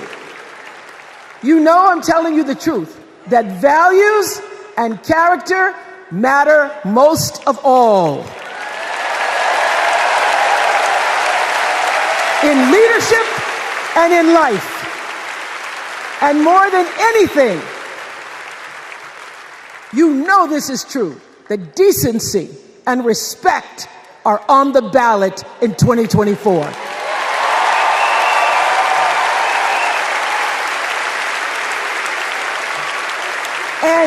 And just plain common sense. Common sense tells you that Kamala Harris and Tim Walz can give us decency and respect. They're the ones that give it to us. So, we are Americans. We are Americans. Let us choose loyalty to the Constitution over loyalty to any individual. Because that's the best of America. And let us choose optimism over cynicism, because that's the best of America. And let us choose inclusion over retribution. Let us choose common sense over nonsense.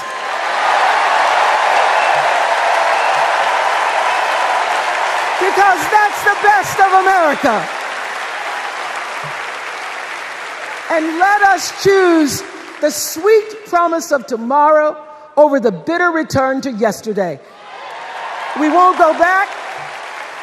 We won't be set back, pushed back, bullied back, kicked back. We're not going back.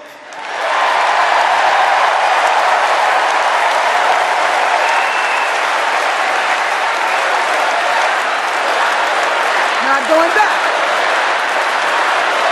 We're not going back. So,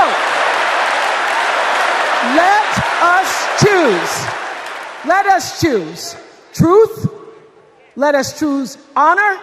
And let us choose joy.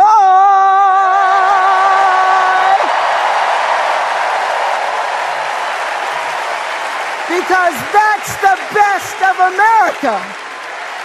But more than anything else, let us choose freedom. Why?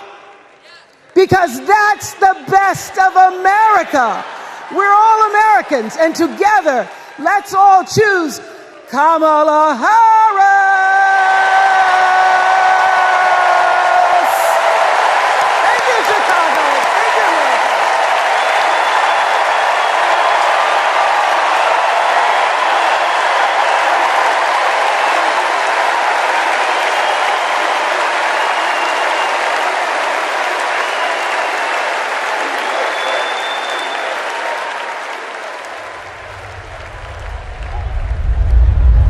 Here's what I want people to know about Tim Walz. Well, everybody at Mankato West High School loved Tim Walz. Yeah, I mean, Tim was jovial. When he would start teaching, it was like full contact teaching. You could not help but be interested in what he was talking about. He seemed to care about everybody in his class. He knew everyone's name. He wanted to know what interested you, how to engage you, what you were excited about, what you're feeling bad about. Mr. Walz was my geography and social studies teacher. Mr. Walz was my football coach. My middle school basketball coach, when we were doing the high school play The Nerd, he was the person building the sets. I don't think that there has ever been a moment where I've seen Tim exhausted from giving or engaging. He always seems like that person that's got the never-ending gas tank who can keep going. When I decided to come out as gay, we started the Gay Straight Alliance. Tim Walz was the faculty advisor. We saw him not only as a teacher, but a mentor and a leader. Mr. Walz was a really big part in helping build this community, and he's a big reason why I became a teacher myself.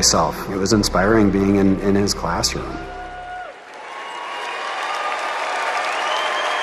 Please welcome Maryland Governor Wes Moore.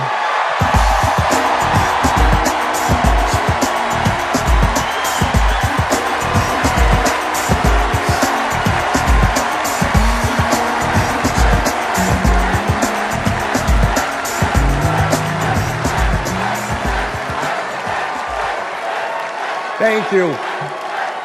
Thank you. On March 26th, at 1:30 in the morning, a container ship the length of 3 football fields slammed into the Francis Scott Key Bridge in Baltimore, and the bridge collapsed. A port that drives 13% of our state's economy was now closed. Thousands of workers were hours away from waking up and realizing they no longer had a job. 6 Marylanders who had been on the bridge in the middle of the night fixing potholes lost their lives. And one of the first phone calls that I got that morning started with these 3 words. Gov, it's Kamala. She said, I know you spoke to the president, and I want you to know we are here with you every step of the way.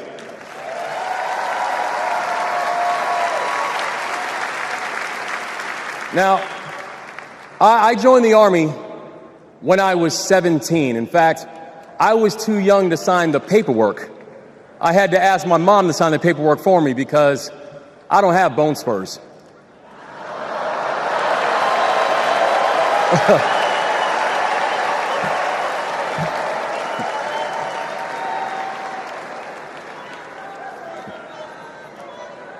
I led soldiers in combat in Afghanistan.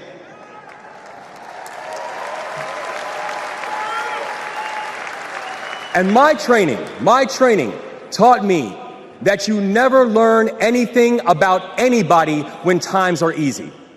You learn everything you need to know about somebody when times are hard and when the temperature gets turned up. And America, I saw that Kamala Harris is the right one to lead in this moment firsthand.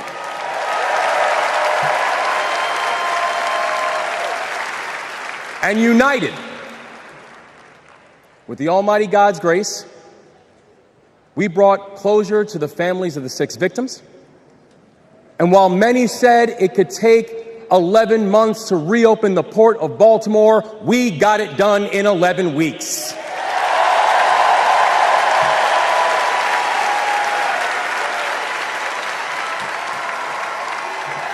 Because that is the story of America. We are a nation of patriots who serve when the mission is hard and who serve when the destination is uncertain. And I know our history is imperfect. The unevenness of the American journey has made some skeptical. But I'm not asking you to give up your skepticism. I just want that skepticism to be your companion and not your captor. And I'm asking that you join us in the work.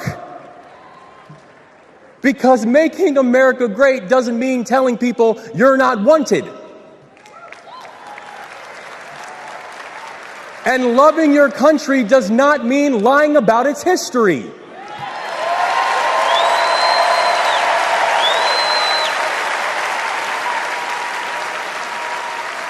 Making America great means saying the ambitions of this country would be incomplete without your help. It's the legacy of those 6 workers who fixed potholes on a bridge while we slept, who were born in a different country, but who knew that America was big enough for them too.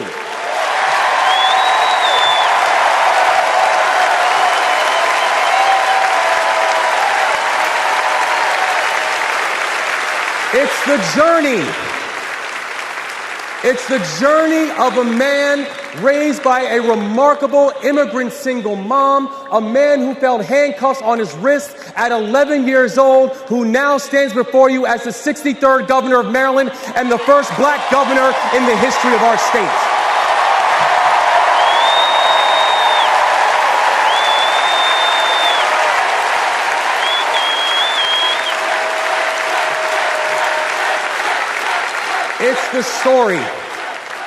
It's the story of a prosecutor who defended our freedoms and had Maryland's back when we needed it most. And now, MVP, we've got your back as well.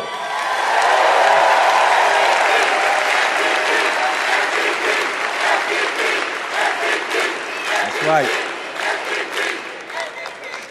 It's my fellow veteran, my brother, and the next Vice President of the United States, Tim Walz. And now, Tim knows that in the military, you count the days towards mission completion. So guess what, y'all? We have got 75 days and a wake-up until Election Day. 75 days in a wake-up for us to prove what Americans can do when the pressure is on. 75 days and a wake-up for us to show that true patriots do not whine and complain. We put our heads down and we get to work. 75 days and a wake-up to build a future that those who came before us hope for, and those who come after us that they deserve. And 75 days and a wake-up to elect a leader who is willing to believe in the best of us, and that leader is Kamala Harris, the next president of the United States. Thank you, God bless you, and let's leave no one behind.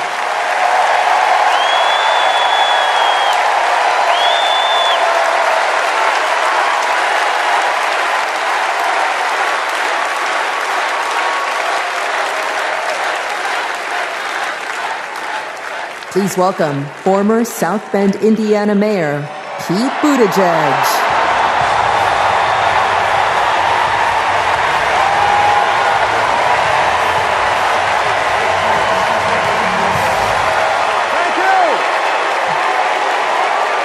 Thank you.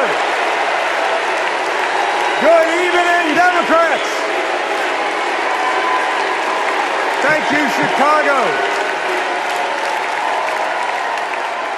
Here's a sentence I never thought I'd hear myself saying.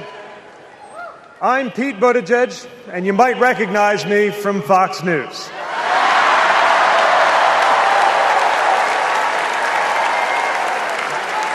I believe in going anywhere, in service of a good cause, and friends, we gather in a very good cause, electing Kamala Harris and Tim Walz, the next President and Vice President of the United States.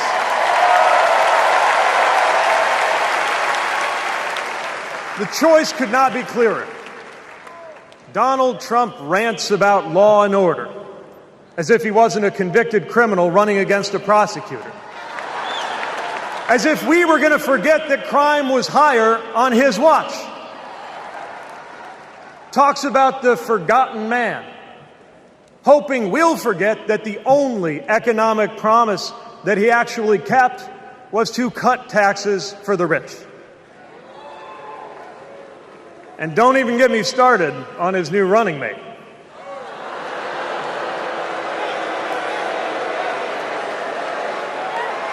At least Mike Pence was polite.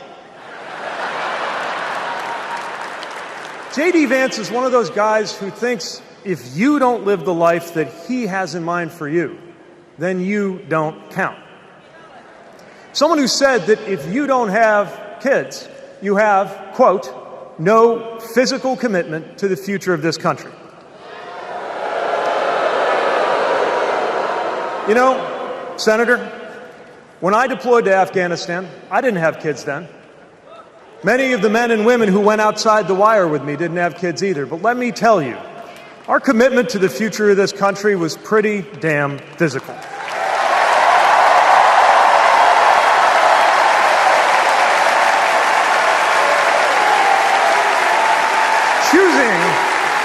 Choosing a guy like J.D. Vance to be America's next vice president sends a message.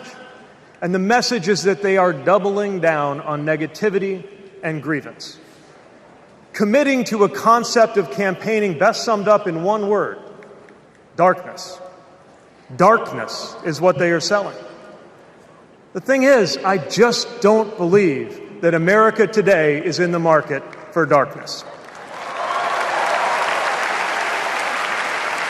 I believe America is ready for a better kind of politics. Yes, politics at its worst can be ugly, crushing, demeaning, but it doesn't have to be. At its best, politics can be empowering, uplifting. It can even be a kind of soul craft. My faith teaches me that the world isn't made up of good people and bad people, but rather that each of us is capable of good and bad things. And I believe leaders matter because of what they bring out in each of us, the good or the bad. Right now, the other side is appealing to what is smallest within you. They're telling you that greatness comes from going back to the past. They're telling you that anyone different from you is a threat. They're telling you that your neighbor or nephew or daughter who disagrees with you politically isn't just wrong, but is now the enemy. I believe in a better politics, one that finds us at our most decent and open and brave. The kind of politics that Kamala Harris and Tim Walz are offering. And as you have felt these many days, that kind of politics also just feels better to be part of. There is joy in it, as well as power. And if all of that sounds naive, let me insist that I have come to this view not by way of idealism, but by way of experience. Not just the experience of my unlikely career. Someone like me serving in Indiana, serving in Washington, serving in uniform. I'm thinking of something much more basic. I'm thinking of dinner time at our house in Michigan. When the dog is barking and the air fryer is beeping and the mac and cheese is boiling over, and it feels like all the political negotiating experience in the world is not enough for me to get our 3-year-old son and our 3-year-old daughter to just wash their hands and sit at the table. It's the part of our day when politics seems the most distant. And yet the makeup of our kitchen table, the existence of my family, is just one example of something that was literally impossible as recently as 25 years ago, when an anxious teenager growing up in Indiana wondered if he would ever find belonging in this world.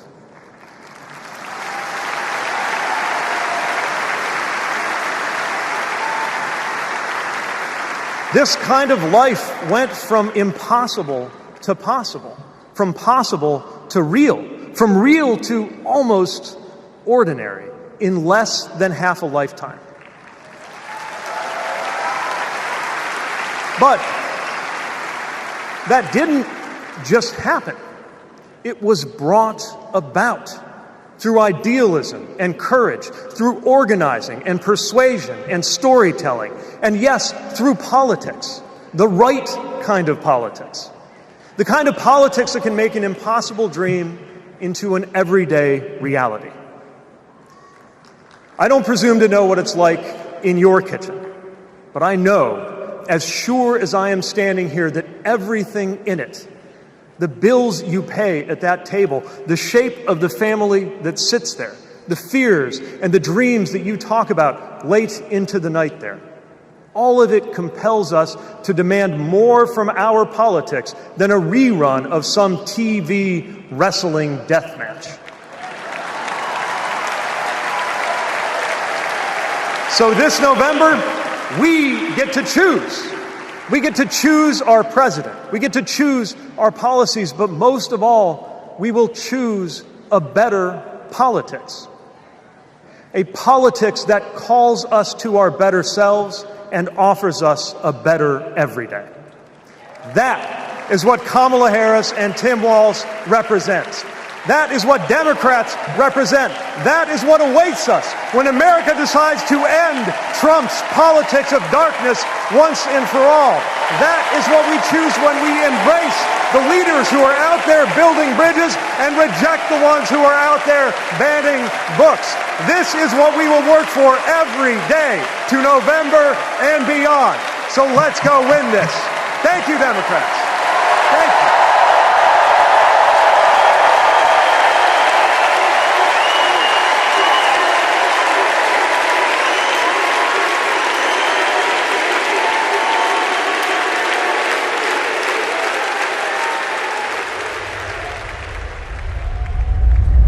Seeing Governor Walz going to Congress and then becoming governor, I see the guy that was a first sergeant.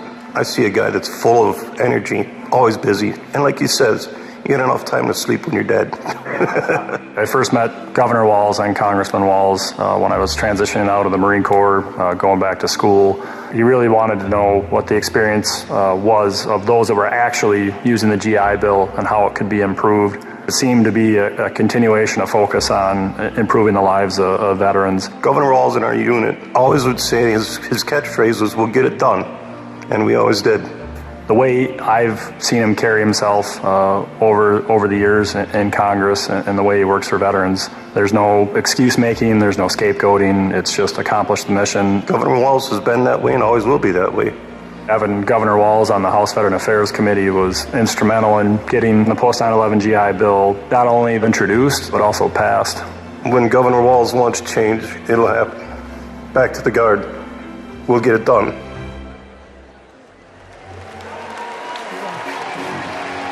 Please welcome EGOT-winning multi-platinum artist and activist John Legend and Queen of Percussion Sheila E.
Good for the purple banana till they put us in the truck. Let's go! Come on, baby. I need everybody to get nuts with me. Come on. Are we on here?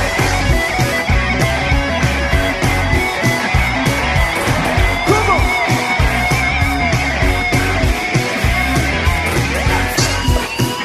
Let's go. Let's go. Yeah, are we gonna let the elevator bring us down? Let's go. Put your hands together.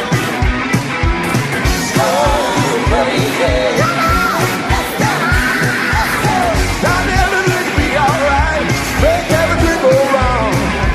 Kill them, will them, not but you will kill. Hey, tough children. He's coming. He's coming. He's coming. Yeah. Yeah, yeah, yeah, yeah, yeah, yeah.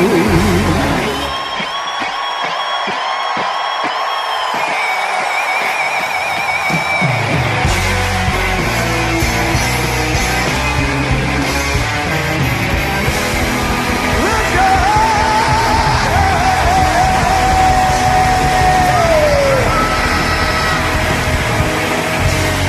Yeah! See the knee, everybody!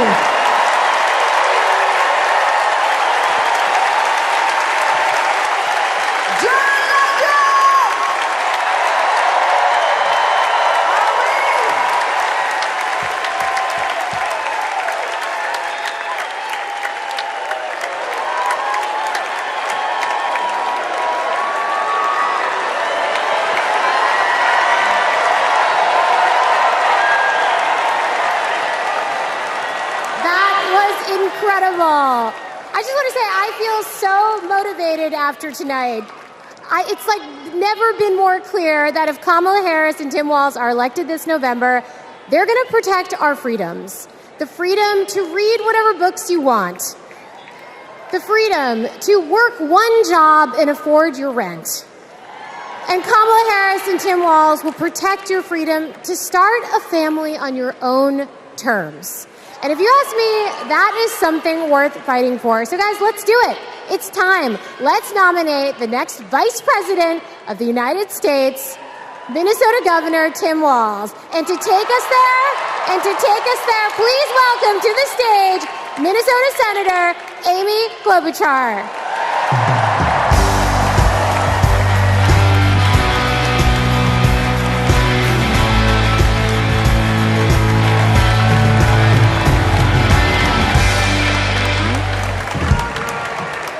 Okay,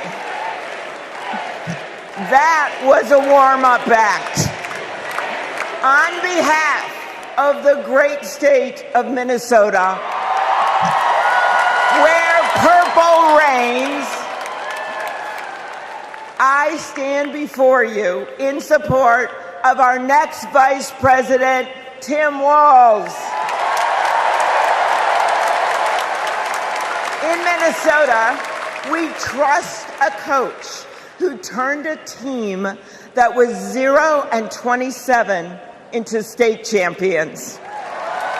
In Minnesota, we trust a hunter who has stood in a deer stand in 10-degree weather. In Minnesota, we trust a candidate who has made a viral video on how to change a burnt-out headlight. And I know we aren't alone, but in Minnesota, we love a dad in plaid.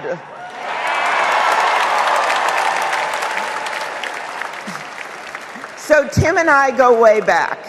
He taught high school right down the road from where my husband John grew up. My mother-in-law even brought him and Gwen a Parmesan chicken dinner when their son was born.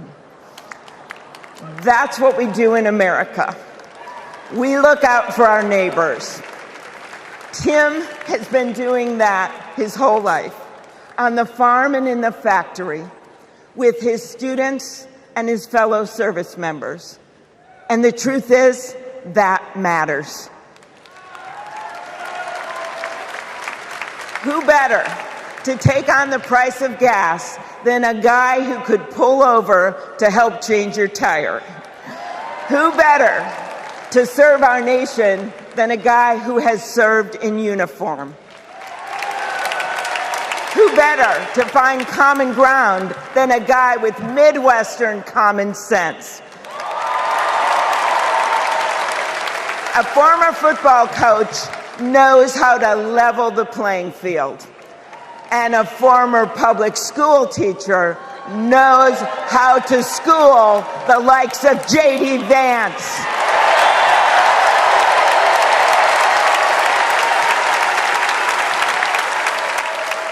What you've done with your life matters, and what you do with power matters too. Tim has delivered paid leave, school lunches, and the biggest tax cut in Minnesota history. A Democrat from a red district in a purple state, Tim has brought Minnesota together. And together with Vice President Kamala Harris, I know he will do the same for our nation. America, there is so much that we share, so much that connects us. Way up north in Minnesota, out of Lake Itasca, flows the Mississippi River. It starts small and it grows wider. It flows down to Wisconsin and to Iowa. It goes down to Illinois and to Missouri. It goes to Kentucky and Tennessee. It goes to Arkansas, and it goes way down to Mississippi. And then it goes all the way down to New Orleans, Louisiana, where the spirit of our nation's resilience abounds. So let us commit here and now to cross the river of our divides to get to a higher ground.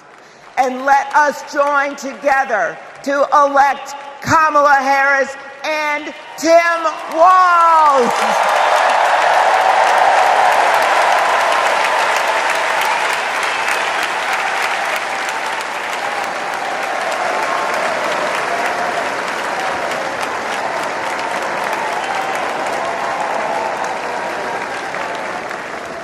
Please welcome Ben Ingman from Minnesota.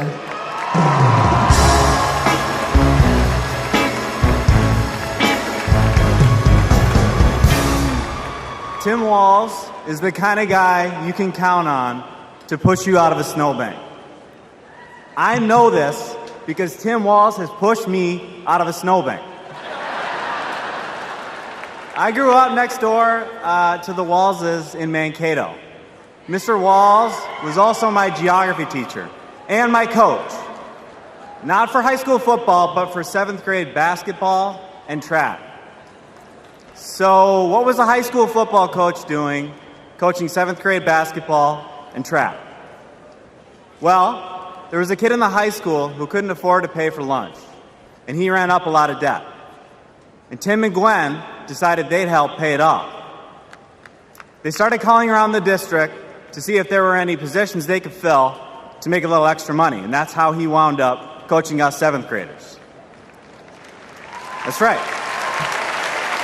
Coach Walz got us excited about what we might achieve together. He believed in us, and he helped us believe in each other. And his leadership stuck. That track team went on to win a state title, just like the football team.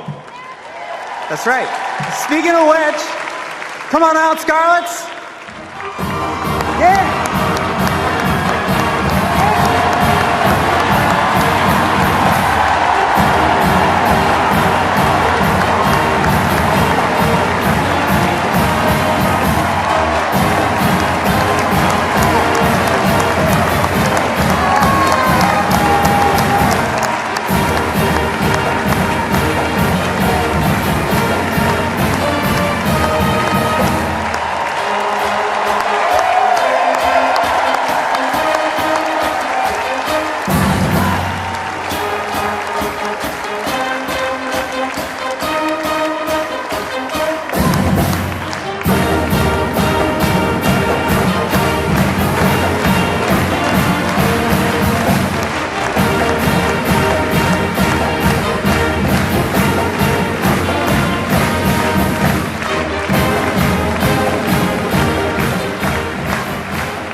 You know, all this got me thinking about the kinds of leaders we need.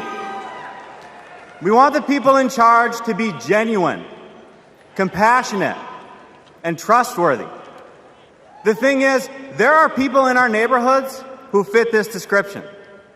The kind of people who display quiet leadership by helping kids pay for their lunches, by bringing teams together to believe in each other. And when we're stuck in the snow, they push us out. Well, in my neighborhood, we always wish that people like that would run for office. Well, in my neighborhood, someone like that did run for office. And he's going to be a wonderful vice president. Thanks very much.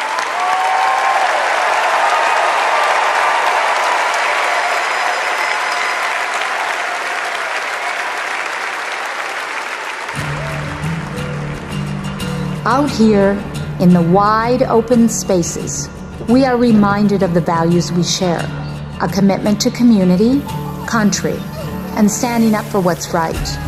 Tim Walz grew up in a small town in Nebraska where he spent summers working the family farm. There were just 24 students in his graduating class. His dad served during the Korean War, and that meant a lot to Tim. So he enlisted right after his 17th birthday and served 24 years in the National Guard, rising to Command Sergeant Major. Tim went to college on the GI Bill and became a social studies teacher. That's where Tim and I met. We shared a classroom with a divider right down the middle. His classroom was a lot louder than mine, but I could hear how engaged his students were. Tim taught for over 15 years, and he coached football, helping lead the team to a state championship after 0 wins just a few years before. Tim taught them how to believe in themselves and that we're all in this together. When one of our students started the school's Gay-Straight Alliance, Tim agreed to serve as faculty advisor because he knew how impactful it would be to have a football coach involved.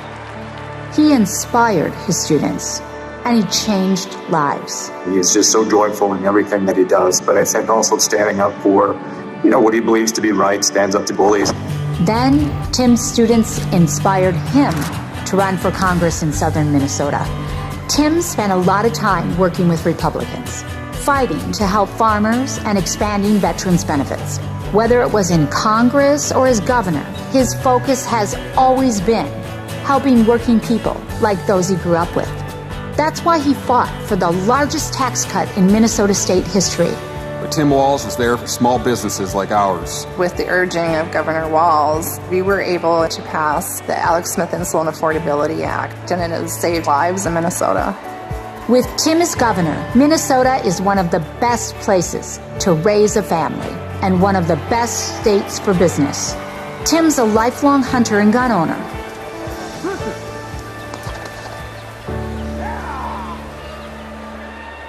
But after the Sandy Hook school shooting, he knew that we had to do something.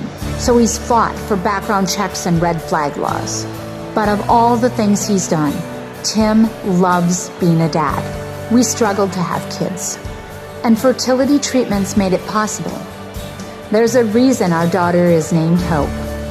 Hope and Gus mean the world to us. Governor Walz making good on a promise to his son and family yesterday by getting them a puppy. Then we're going to go get some food, corn dog. I'm vegetarian. Turkey then. And Turkey's meat. Not in Minnesota, turkey special. He's as at home on a farm, a fishing boat, a football field, or a factory floor as he is on the floor of Congress. Tim's commitment to service all comes back to the values we grew up with. Love your country, help your neighbor, and fight for what's right. Because that's what America is all about. 2 middle-class kids. One, a daughter of Oakland, California. The other, a son of the Nebraska Plains, only in America. Is it possible for them together to make it all the way to the White House?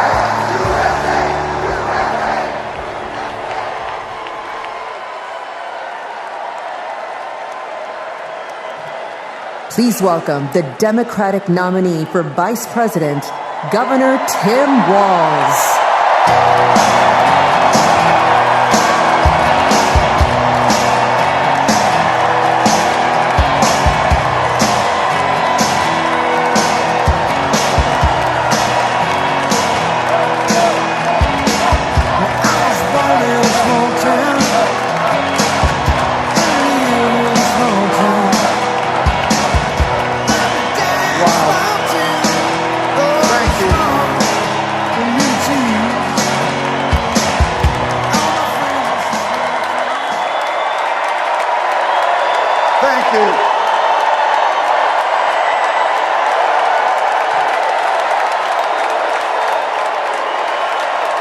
Thank you.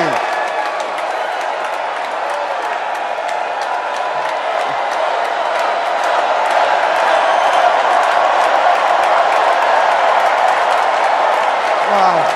Well, thank you. Thank you, first of all, to Vice President Harris. Thanks for putting your trust in me and for inviting me to be part of this incredible campaign. And a thank you to President Joe Biden for 4 years of strong, historic leadership.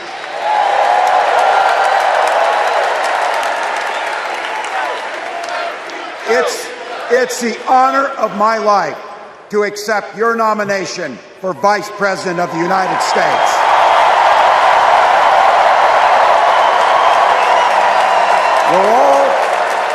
We're all here tonight for one beautiful, simple reason. We love this country. So thank you to all of you here in Chicago and all of you watching at home tonight. Thank you for your passion. Thank you for your determination. And most of all, thank you for bringing the joy to this fight.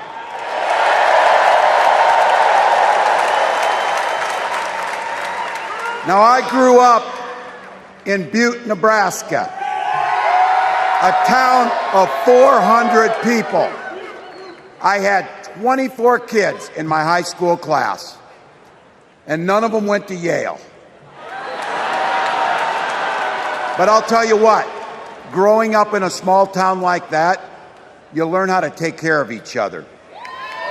That family down the road, they may not think like you do. They may not pray like you do. They may not love like you do. But they're your neighbors.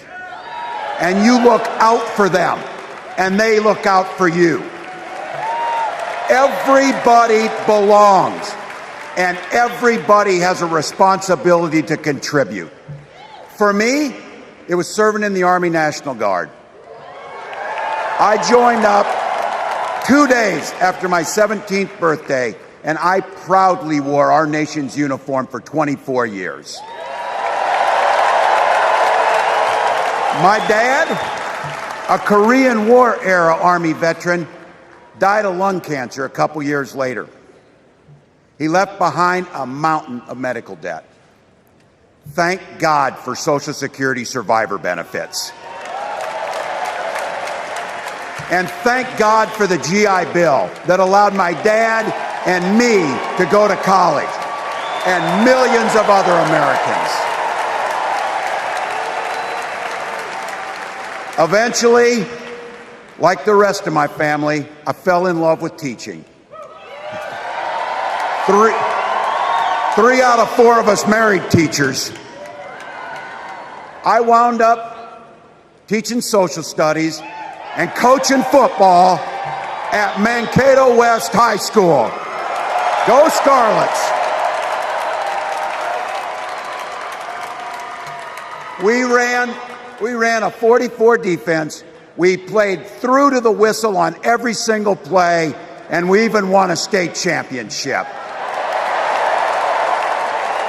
Never closed the yearbook, people. But it was those players and my students who inspired me to run for Congress.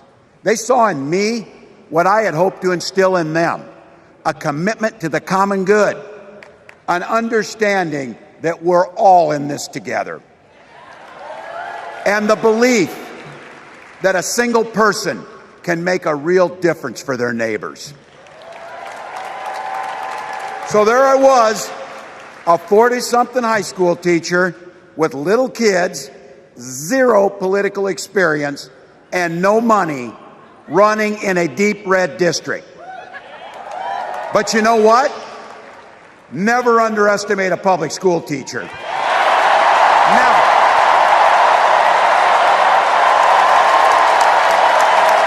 I represented my neighbors in Congress for 12 years, and I learned an awful lot. I learned how to work across the aisle on issues like growing the rural economies and taking care of veterans. And I learned how to compromise without compromising my values. Then I came back to serve as governor, and we got right to work making a difference in our neighbors' lives. We cut taxes for the middle class.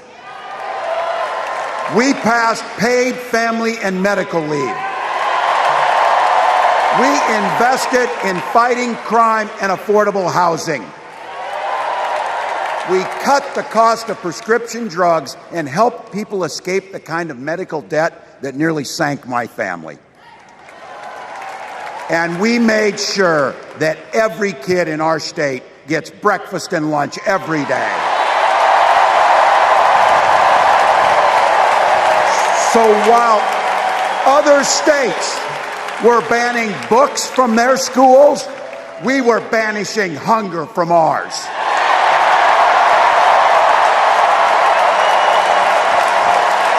We also protected reproductive freedom because in Minnesota, we respect our neighbors and the personal choices they make. And even if we wouldn't make those same choices for ourselves, we've got a golden rule. Mind your own damn business.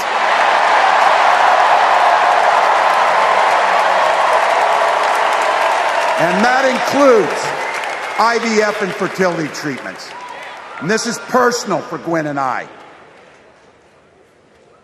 If you've never experienced the hell that is infertility, I guarantee you, you know somebody who has. And I can remember praying each night for a phone call. The pit in your stomach when the phone had rang, and the absolute agony when we heard the treatments hadn't worked. It took Gwen and I years, but we had access to fertility treatments. And when our daughter was born, we named her Hope. Hope, Gus, and Gwen, you are my entire world, and I love you.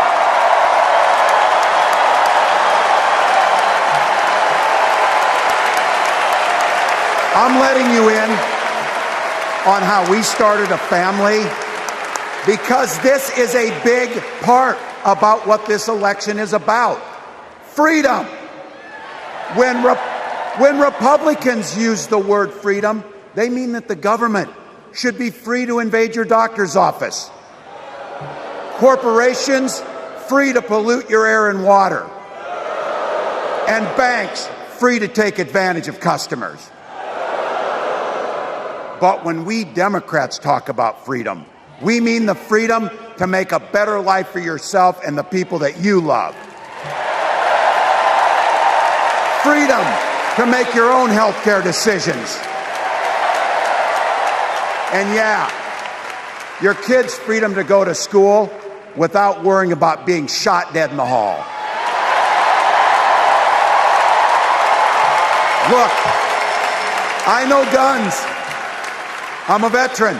I'm a hunter. And I was a better shot than most Republicans in Congress, and I got the trophies to prove it.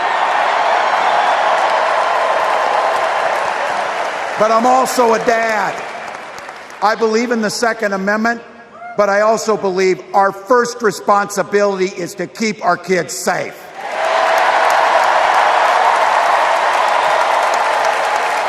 That's what this is all about. The responsibility we have to our kids, to each other, and to the future that we're building together, in which everyone is free to build the kind of life they want. But not everyone has that same sense of responsibility. Some folks just don't understand what it takes to be a good neighbor. Take Donald Trump and J.D. Vance. Their Project 2025 will make things much, much harder for people who are just trying to live their lives. They spent a lot of time pretending they know nothing about this. But look, I coached high school football long enough to know, and trust me on this, when somebody takes the time to draw up a playbook, they're going to use it.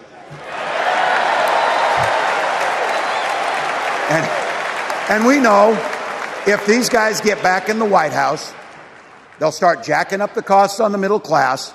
They'll repeal the Affordable Care Act. They'll gut Social Security and Medicare. And they will ban abortion across this country, with or without Congress. Here's the thing. It's an agenda nobody asked for. It's an agenda that serves nobody except the richest and the most extreme amongst us.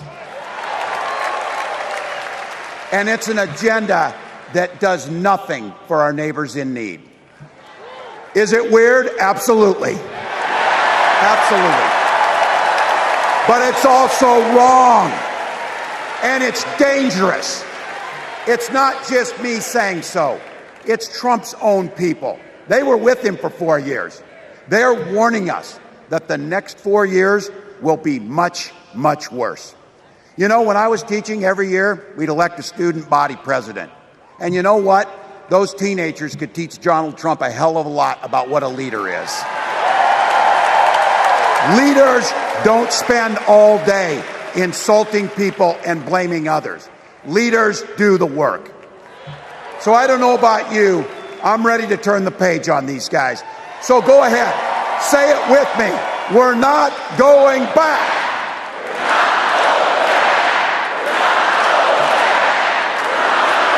We've got something better to offer the American people.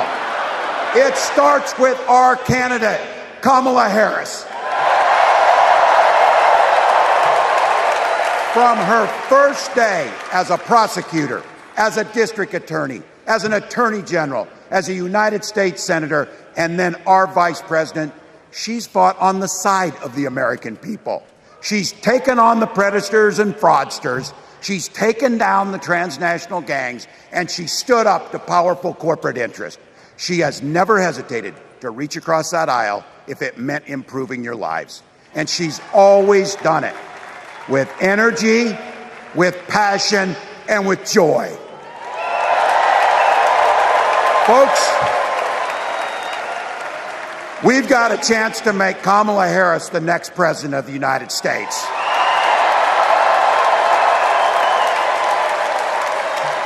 But I think we owe it to the American people to tell them exactly what she'd do as president before we ask them for their votes. So here, this is the part, clip and save it and send it to your undecided relatives so they know. If you're a middle-class family or a family trying to get into the middle class, Kamala Harris is going to cut your taxes.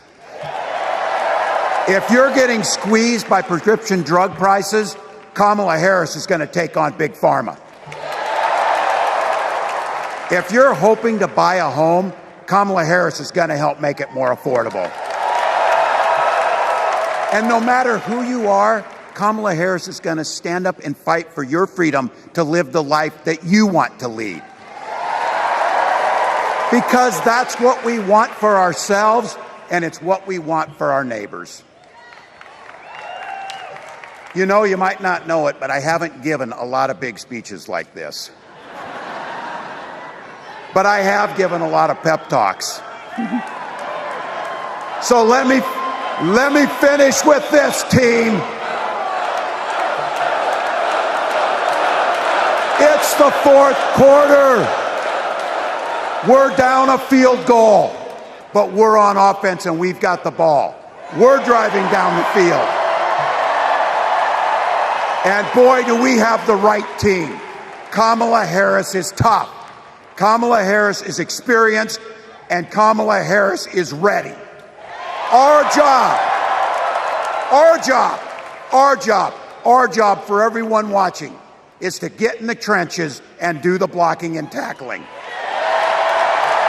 1 inch at a time, 1 yard at a time, 1 phone call at a time, 1 door knock at a time, 1 $5 donation at a time. Look, we got 76 days. That's nothing. There'll be time to sleep when you're dead. We're going to leave it on the field.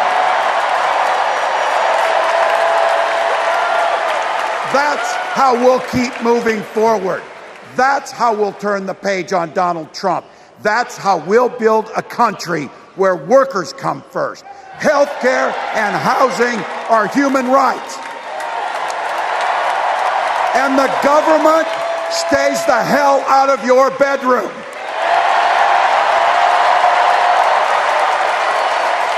That's how we make America a place where no child is left hungry, where no community is left behind, where nobody gets told they don't belong. That's how we're going to fight. And as the next president of the United States always says, when we fight,